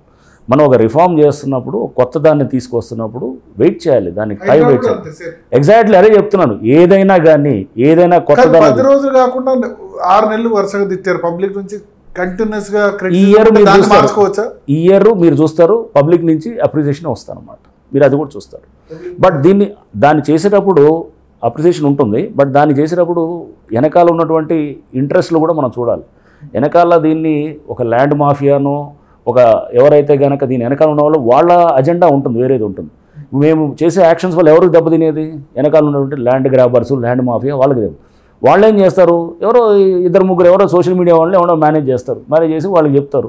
ఇక్కడ కింద ఇన్ని వందల డెమాలిష్ అయినప్పుడు ఎవడో ఒకటి సామాను బయటకు తీయటమో, వాడు అక్కడేదో గొడవ చేస్తాడు, ఏడుస్తాడు, దాన్ని పెడతారు, పెట్టి హైడ్రా మీద అని అంటారు. అని పెట్టినప్పుడు దాన్ని హైడ్రాను ఒక భూతం కిందో ఒక బూచి కిందో చూపించడం చేస్తారు. అది కాదు, లాంగ్ టర్మ్గా దీని ఇంపాక్ట్ అంతా తీసుకెళ్లేది. ఒక 5 ఏళ్ల తర్వాత కూల్చడే కాదు, కూల్చడం జరుగుతుంది, నిర్మాణాలు జరుగుతాయి, ప్రొటెక్ట్ చేయడం జరుగుతుంది. ఎన్నో పార్కులు. కేటీఆర్ జన్వాడ ఫామ్ హౌస్ గురించి ఫస్ట్ టార్గెట్ అదే అని చాలా టాక్ వచ్చింది. జన్వాడ ఫామ్ హౌస్ అది యాక్చువల్గా 111 జీవోలో ఉన్నటువంటిది. ఇది ఉన్నది, దాని మీద ఆల్రెడీ చెప్పాము అది. సో అది పలు సందర్భాల్లో కూడా అంటే అక్కడ వ్యక్తులు డజంట్ మ్యాటర్ అండి. సో ఇది జన్వాడ ఫామ్ హౌస్ అది లీగల్ స్ట్రక్చరా ఇల్లీగల్ స్ట్రక్చరా అది నాకు దాని డీటెయిల్స్లో, ఎందుకంటే అది మా పరిధిలో రాదు కాబట్టి దాని మీద నేను దృష్టి పెట్టలేదు. అప్పుడు 111 జీవో మాకు రాదు, 111 జీవో మాకు హెచ్ఎండిఏ రాదు కదా. నేను ఔటర్ రింగ్ రోడ్ దాకా ఉంటుంది. సో హెచ్ఎండిఏ దానికి అక్కడ లోకల్గా ఉన్నటువంటి ఏజెన్సీస్, మున్సిపల్ ఏజెన్సీస్ ఇప్పుడు, లేకపోతే అక్కడ ఉన్నటువంటి ఎవరు పంచాయతీ వాళ్ళు చూడాలి, రెవెన్యూ వాళ్ళు చూసుకుంటారు. 111 జీవో అసలు మోస్ట్ కాంప్లికేటెడ్ అదే కదా. అక్కడ residential government step by step తీసుకెళ్తూ ఉన్నారు. సో మమ్మల్ని స్ట్రెంథెన్ చేయడానికి కొన్ని ఇచ్చారు. ఇది మనకి పార్క్స్, వాటర్ బాడీస్, ఇవన్నీ up to outer ring road అని ఇచ్చారు. ఇచ్చి సో నెక్స్ట్ గవర్నమెంట్ 89 గ్రామాలు మోస్ట్లీ అక్కడే అంటే చాలా ఉన్నాయండి ఇట్లాంటి. ఏది చాలా unauthorised construction, GHMC unauthorised construction కూడా మా కిందకి రాదు. సో బట్ ఈ మున్సిపాలిటీస్ ఉన్న అనాథరైజ్ కన్స్ట్రక్షన్ మా కిందకు వస్తుంది. సో రేపు ప్రభుత్వం కనుక వారికి రేపు పబ్లిక్ నుంచి ఒకవేళ రిక్వెస్ట్లు వచ్చినా కానీ లేకపోతే ఇది కావాలి అడ్రస్ చేయాలనుకున్నప్పుడు ప్రభుత్వాలు కూడా డెఫినెట్గా వాళ్ళు పరిశీలిస్తారు. మున్సిపల్ అనాథరైజ్ కన్స్ట్రక్షన్ అయినా వాళ్ళే చూసుకోవాలి. మున్సిపల్ అనాథరైజ్ మాకు వస్తుంది, 2 తేడా ఉంది. సో జిహెచ్ఎంసీ అనేది 625 స్క్వేర్ కిలోమీటర్స్, దాంట్లో వచ్చేటువంటి అనాథరైజ్ అంటే షాపులు కింద షాపులు కట్టేది అది మాకు రాదు. అదే సపోజ్ అది దాటి చాలా మున్సిపాలిటీస్ 27 మున్సిపాలిటీస్ ఉన్నాయి. దాంట్లో గనక అనాథరైజ్ కడితే మమ్మల్ని తీసుకోవచ్చు.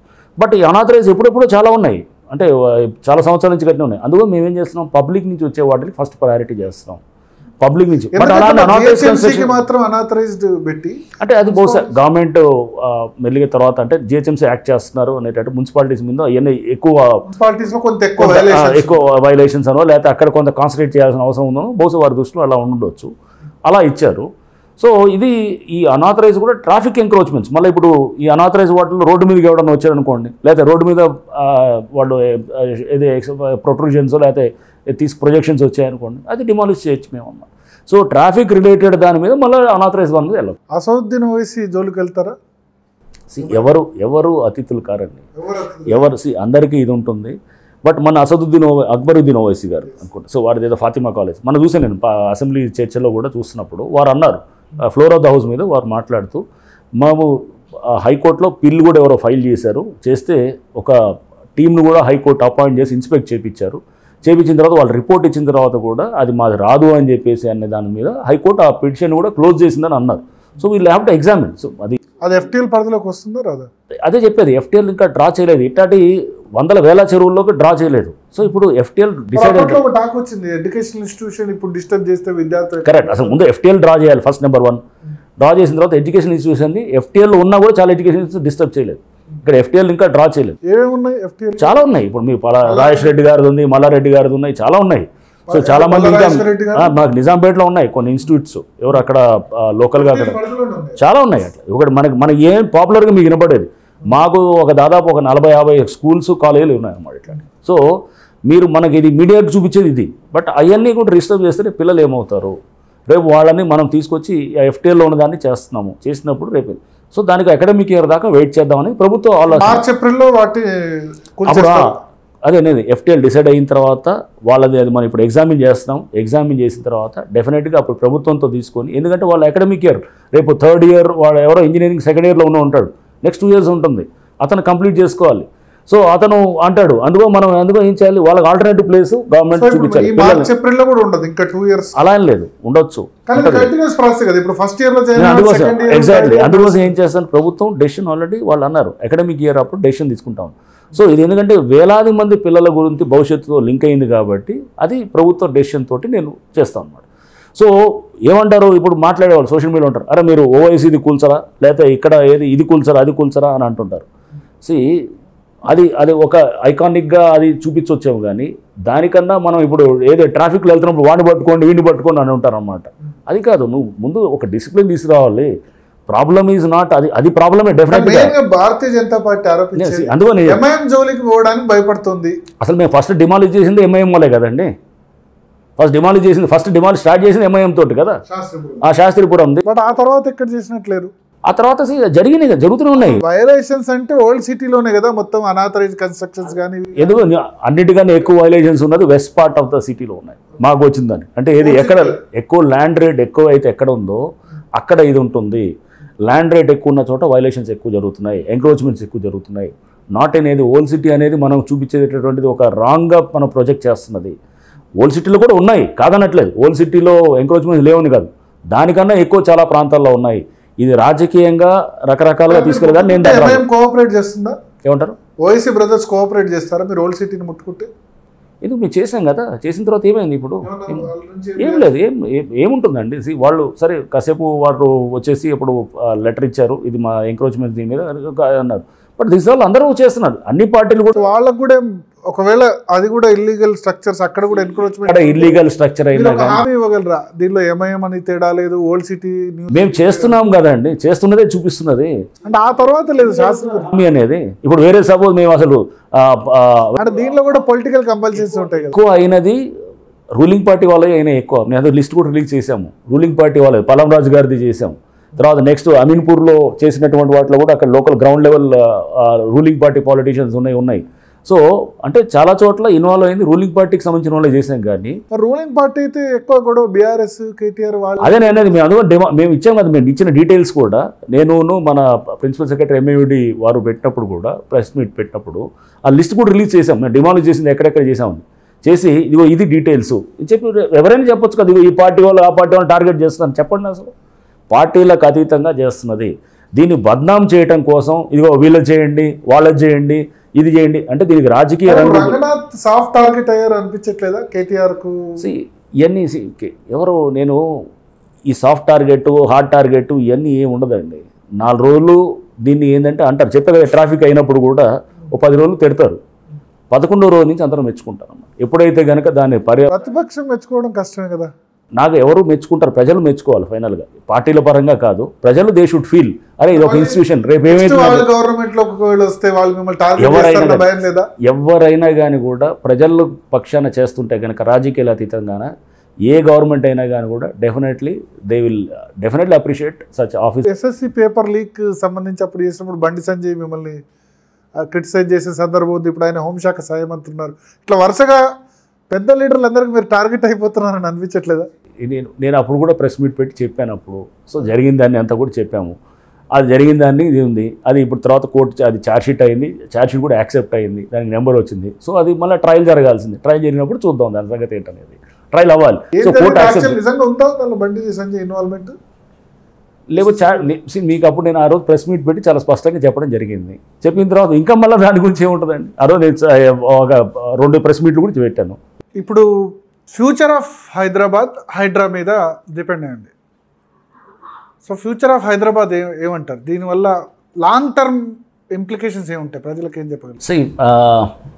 హైదరాబాద్ గ్రోత్ని హైడ్రా అనే సంస్థ ద్వారా redefining reorientation of real estate growth అని మనం కూడా చెప్పడం జరిగింది. రీడిఫైనింగ్ రీఓరియంటింగ్ అంటే ఏంటంటే ఈ కబ్జాలు ఇవన్నీ కూడా దానికి తగ్గుముఖం బట్టి ఒక మంచి డైరెక్షన్లో తీసుకెళ్ళడానికి హైడ్రా అనే సంస్థ దోహదపడుతుంది అన్నమాట. డెఫినెట్గా ఇది లాంగ్ టర్మ్ స్ట్రాటజీగా జరుగుతుంది. సో ఇది ఒక నేను అనేది కంట్రీ మొత్తం దీనివైపు చూస్తుంది అంటే కనుక ఇది ఒక పాత్ బ్రేకింగ్ రిఫార్మ్గా మనం తీసుకోవాలి. సో చేస్తూ రియల్ ఎస్టేట్ ఎక్కడ స్లో అవ్వదు, ఓన్లీ దాని డైరెక్షన్ మారుతుంది. డైరెక్షన్ మార్చి ఇంతకుముందు చెరువుల్లో కట్టే దాని బదులు ఇప్పుడు పక్కకి చెరువులు పక్కన కడతారు, లేకపోతే ఇంకా వేరే ఏరియాస్కి ఎక్స్టెండ్ అవుతుంది. ప్రాపర్ సస్టైనబుల్ మెథడ్స్లోకి వెళ్తుంది. వెళ్ళి నేను ఎప్పుడో చూసాను, హిందూలో ఒక ఇది వచ్చింది, ఏది బర్డ్స్ అన్ని మైగ్రేటరీ బర్డ్స్ అమీన్పూర్ చెరువు పోయి వస్తున్నాయి. ఈ ఫెల్ట్ సో హ్యాపీ. రేపు ఏంటంటే రేపు మనకి మంచి పక్షులు వెనక్కి వలసలు వస్తున్నాయి. ఇంతకుముందు 10 ఏళ్ల క్రితం 15 ఏళ్ల క్రితం వచ్చేటటువంటిది ఈ మధ్య రావటం మానేసినాయి, మళ్ళీ బర్డ్స్ అన్ని మళ్ళీ వెనక్కి వస్తున్నాయి. సో రేపు లాంగ్ టర్మ్గా మనం ఆ దిశగా పోతాము. వాటర్ బాడీస్ అన్నింటినీ మనం వీలైనంత వరకు రిజ్యూనేట్ చేయడానికి. కానీ ఇక్కడ వాటర్ బాడీస్ గురించి ఉంది. వాటర్ బాడీస్ వ్యవసాయం కోసం వినియోగించేవాళ్ళు, ఇప్పుడు అసలు వ్యవసాయం లేదు, సిటీలో వ్యవసాయం చేసే పరిస్థితి లేదు, మరి ఎందుకు లేక్ కన్వర్జేషన్? అది it's a very valid question. వ్యవసాయం లేనప్పుడు చెరువు ఏం చేసుకుంటారు? దాని చెరువు పూర్తి చేస్తే అయిపోయింది కదా. సరే, పూర్తి చేసిన చెరువులు అన్నీ కూడా దాన్ని రివైవ్ చేస్తామని ఇప్పుడేం అనట్లేదు, ఎందుకంటే దాని మీద చాలా వచ్చినాయి. ఏదైతే చేయగలిగినటువంటి వాటిని మనం రిట్రీవ్ చేస్తున్నాము. చెరువు ఫంక్షన్ ఏంటి, మల్టీపర్పస్ ఉంటుంది. So it is one is మీకు ఫ్లడ్ వాటర్ మిటిగేషన్. సో చెరువు ఎంత ఉంటే వాటర్ అంత వచ్చేసి దాంట్లో నిలుస్తుంది. చెరువు పెద్దది, చెరువు చిన్నది ఉందనుకోండి, 4 ఎకరాల్లో ఉంటాయి కనుక ఎంత వాటర్ హోల్డ్ చేయాలి అంత ఉంటుంది. 1 ఎకరా చెరువు will hold 4 million litres of water అన్నమాట. సో మనం తీసుకుంటే కనుక దాని 4000 square metres of land, 1 metre height అంటే 1 మీటర్ డెప్త్ ఉంటే కనుక 4000 metre cube. 1 metre cube is 1000 లీటర్లు అనమాట. సో 1000 లీటర్లు ఇంటూ 4000 అంటే 4 × 10⁶ 4 మిలియన్ లీటర్లు వాటర్ ఒక ఎకరా చెరువు. ఏది దాంట్లో అడుగు ఒక 1 మీటర్ నీళ్ళు నిలిస్తే, 2 మీటర్లు నీళ్ళు నిలిస్తే 8 మిలియన్ లీటర్లు ఉంటాయి. ఈ నీళ్ళు ఒకవేళ కానీ ఈ చెరువు లేదనుకోండి, ఎక్కడ నీళ్ళు వస్తాయి? రోడ్ల మీద ఉంటాయి అన్నమాట. సో అర్బన్ ఫ్లడ్కు సొల్యూషన్, అర్బన్ ఫ్లడ్కి చెరువులు is very very important. And ఇప్పుడు ఉన్నటువంటి నిలిచి మళ్ళీ దోమల సమస్య వస్తుంది. రైట్, చూడండి, దానికి అందుకు ఏం చేయాలి? చెరువుల్ని మనం స్ట్రాంగ్ వాటర్ డ్రైన్కి రావాలి, దానికి సీవేజ్ దాన్ని డైవర్ట్ చేయాలి. ఇప్పుడు చేసేది అదే. చాలా చెరువులు ఇప్పుడు మనం టేకప్ చేస్తాం. 12 చెరువులు కరెక్ట్. ఏమైంది? సీవేజ్ లైన్ని తీసుకొచ్చారు, మురికి నీరుని తెచ్చి దీంట్లో కలుపుతున్నారు, స్టామ్ వాటర్ డ్రైన్ కూడా దీనికి తెచ్చి కలుపుతున్నారు. మనం చెరువుని ఎలా తయారు చేయాలి? స్టామ్ వాటర్ డ్రైన్ వర్షం నీరు వచ్చి నిలిచేటట్టు ఉండాలి, సీవేజ్ది డైవర్ట్ చేస్తూ పక్కకి వెళ్ళి వేరే దగ్గర ఎస్టీపీలో ట్రీట్ అయ్యి దాన్ని మళ్ళీ వెళ్ళాల్సిన డిస్పోజల్ మెకానిజం దానికి ఉండాలి. అవి జరుగుతున్నాయి ఇప్పుడు అవన్నీ. అంటే ఇప్పుడు ఎక్కడో వచ్చాడు బిగినింగ్ అయితే జరగాలి కదా. సో ఇది చేస్తున్నాం అంటే ఒక రకంగా మంచి ఎన్వైరన్మెంట్ ఇవ్వడానికి చేస్తున్నాం. మేము చూసాము ఇక్కడ NINX డైరెక్టర్ గారు వారు నాకు ఏదో వర్క్షాప్లో ఒక దాంట్లో కలిసారు, national institute of nutrition. So వారి డైరెక్టర్ గారు వారు నాకు ఒక వర్క్షాప్లో కలిసి ఒక రీసెర్చ్ చేశారంట. వాళ్ళు ఎక్కడ ఈ ఉప్పల్ పెద్ద చెరువు ఉంటుంది మనకి, ఏది వరంగల్ వెళ్తుంటే కనుక ఉప్పల్ జంక్షన్ నుంచి లెఫ్ట్ సైడ్లో మీకు పెద్ద చెరువు ఉంటుంది. దాని పక్కన కొంత ఈ వరి అంటే ప్యాడీ గ్రో చేసేటటువంటి దాన్ని అండ్ వెజిటేబుల్స్ గ్రో చేస్తుంటారు అక్కడ కొంతమంది. దాన్ని కన్జ్యూమ్ చేసిన వాళ్ళు దానికి అక్కడ చేస్తే కనుక చాలామందిలో క్యాన్సర్ ట్రేసెస్ కనపడ్డాయి అన్నమాట. సో అంటే అదంతా కూడా ఏమైంది, చాలా ఎఫ్లూయెన్స్, చాలా పొల్యూటెన్స్ వచ్చినటువంటి ఆ చెరువులో దాన్ని వాటర్ డ్రా చేస్తూ చేసినటువంటి దానికి ఆ పక్కన ఉన్నటువంటి దాంట్లో అవన్నింటిలో కూడా ఈ క్యాన్సర్ ట్రేసెస్ వచ్చాయి. సో వెరీ సీరియస్ ఇదండి. రేపు మనకి క్యాన్సర్ ఎందుకు పెరుగుతుంది, ఇట్లాంటి వాటి వలన క్యాన్సర్ అనేది పెరగడానికి కారణం ఇటువంటి వాటి పంటల్లోంచి ఇటువంటి నీళ్ళని వాడి మనం అక్కడ పక్కన వెజిటేబుల్స్ తయారు చేయటం, లేకపోతే ఇది చేయటం, దాని మీద ఏది సపోజ్ ఏమన్నా పశువులు అటువంటి వాటర్ తాగినప్పుడు దాని నుంచి వచ్చేటువంటి మిల్క్ దాంట్లో ట్రేసెస్ ఉండటము. సో ఇట్లా రకరకాలుగా అంటే దీని ట్రేసెస్ మనకు అన్ని విధాలుగా అంటే వ్యవసాయంలో కనపడవచ్చు, కాయగూరలో కనపడవచ్చు, లేకపోతే పశువుల్లో కనపడవచ్చు, రకరకాల వాటిల్లో వస్తుంటుంది. ఈ అన్నింటినీ అడ్రస్ చేస్తే లాంగ్ టర్మ్ ఇంట్రెస్ట్లు చాలా ఫినామినల్ ఉంటాయి. అంటే రేపు మన హెల్త్ మంచి హెల్త్ వైపు ఉంటుంది, కబ్జాలు లేనటువంటి దాని వైపు అంటే ఈ మనీ అంతా ఎక్కడికి పోతుంది, తర్వాత మళ్ళీ it goes into some shady దాంట్లోకి వెళ్తుంది. ఈ కబ్జా చేసినటువంటి జనరేట్ అయిన బ్లాక్ మనీ మళ్ళీ గెట్స్ ఇంటూ సమ్ రాంగ్ థింగ్స్లోకి వెళ్తాయి. రాజకీయాల్లో ఖర్చు పెడుతున్నారు, అదే అంటాను, రాంగ్ వాటర్లోకి వెళ్ళేదాన్ని ఇక్కడ చెక్ అయిపోతుంది, సోర్స్ కట్ అయిపోతుంది.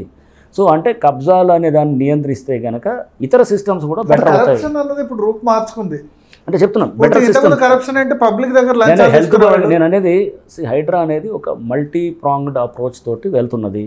ఫ్లడ్ మిటిగేషన్ ఉండొచ్చు, డ్రింకింగ్ వాటర్ ఆక్యుఫైయర్స్ అంటే మన వాటర్ ఆక్యుఫైయర్స్ ఉంటాయి, గ్రౌండ్ వాటర్ లెవెల్ పెరగచ్చు. నెక్స్ట్ దీంతోపాటు మీకు మంచి దాని చుట్టూ ఒక వాకింగ్ ట్రాక్ అట్లాంటి తయారు చేశారనుకోండి, ఈ చెరువుల చుట్టూ మంచి హెల్తీ దీనికోసం తీసుకురావడానికి పనికి వస్తుంది. ప్లస్ దీంతోపాటు మనకి అక్కడ ఏది రిక్రియేషన్ కోసం వస్తుంది. ఇదే కాకుండా మీకు ఆ ల్యాండ్ కబ్జా అయ్యి వేరే సిస్టమ్స్లోకి డైవర్ట్ అయ్యి ఆ సిస్టమ్స్ను కూడా డ్యామేజ్ చేసేటువంటి దాన్ని కూడా చెక్ పడుతుంది. ఇన్ని జరుగుతున్నాయి అన్నమాట. సో ఇవన్నీ జరుగుతున్నాయి, మనకి దీనివల్ల బెటర్ సిస్టమ్ వైపు వెళ్తుంది. సో మన దేశం సమాజం బెటర్ వైపు వెళ్తుంది.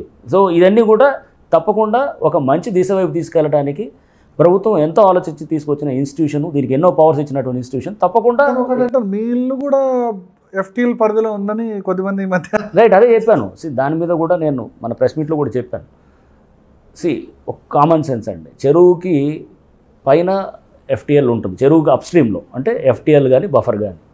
సో దాన్ని సరదాగా నేను అన్నాను, సో తల మీద మన మెడ మీద తల ఉంటుందా, తల మీద మెడ ఉంటుందా అని. సో మామూలుగా మెడ మీద తలే ఉంటుంది అనేది అంటాం మనం కదా. చెరువుకి పైన అంటే ఎగువ భాగంలో అప్స్ట్రీమ్లో ఎఫ్టీఎల్ బఫర్ ఉంటుంది, దిగువ భాగంలో ఉండదు. మా ఇల్లు చెరువుకి దిగువ భాగంలో 1 కిలోమీటర్ దూరంలో ఉందన్నమాట. ఓకే, సో అంటే అసలు అసలు ఆ చెరువు లేదు. ఇంకోటి అక్కడ విషయం, చెరువు పోయింది ఎప్పుడు 40-20 ఏళ్ళ క్రితం పోయింది. అసలు లేని చెరువు గురించి, పార్కు గురించి, కన్వర్ట్ అయిన చెరువు గురించి, పార్క్ గురించి మారిపోయినటువంటి అక్కడ కృష్ణకాంత్ పార్క్ వచ్చింది దాని గురించి, ప్లస్ దిగువ భాగంలో కిలోమీటర్ అవుతున్న దాన్ని సమస్యగా చూపిస్తూ కొంత ట్రై చేసినప్పుడు కొన్ని సోషల్ మీడియాలు కానీ లేకపోతే కొన్ని ఏదైనా చేసినప్పుడు దాంట్లో ఉన్న వెనకాల అర్థాన్ని అర్థం చేసుకోవాలి.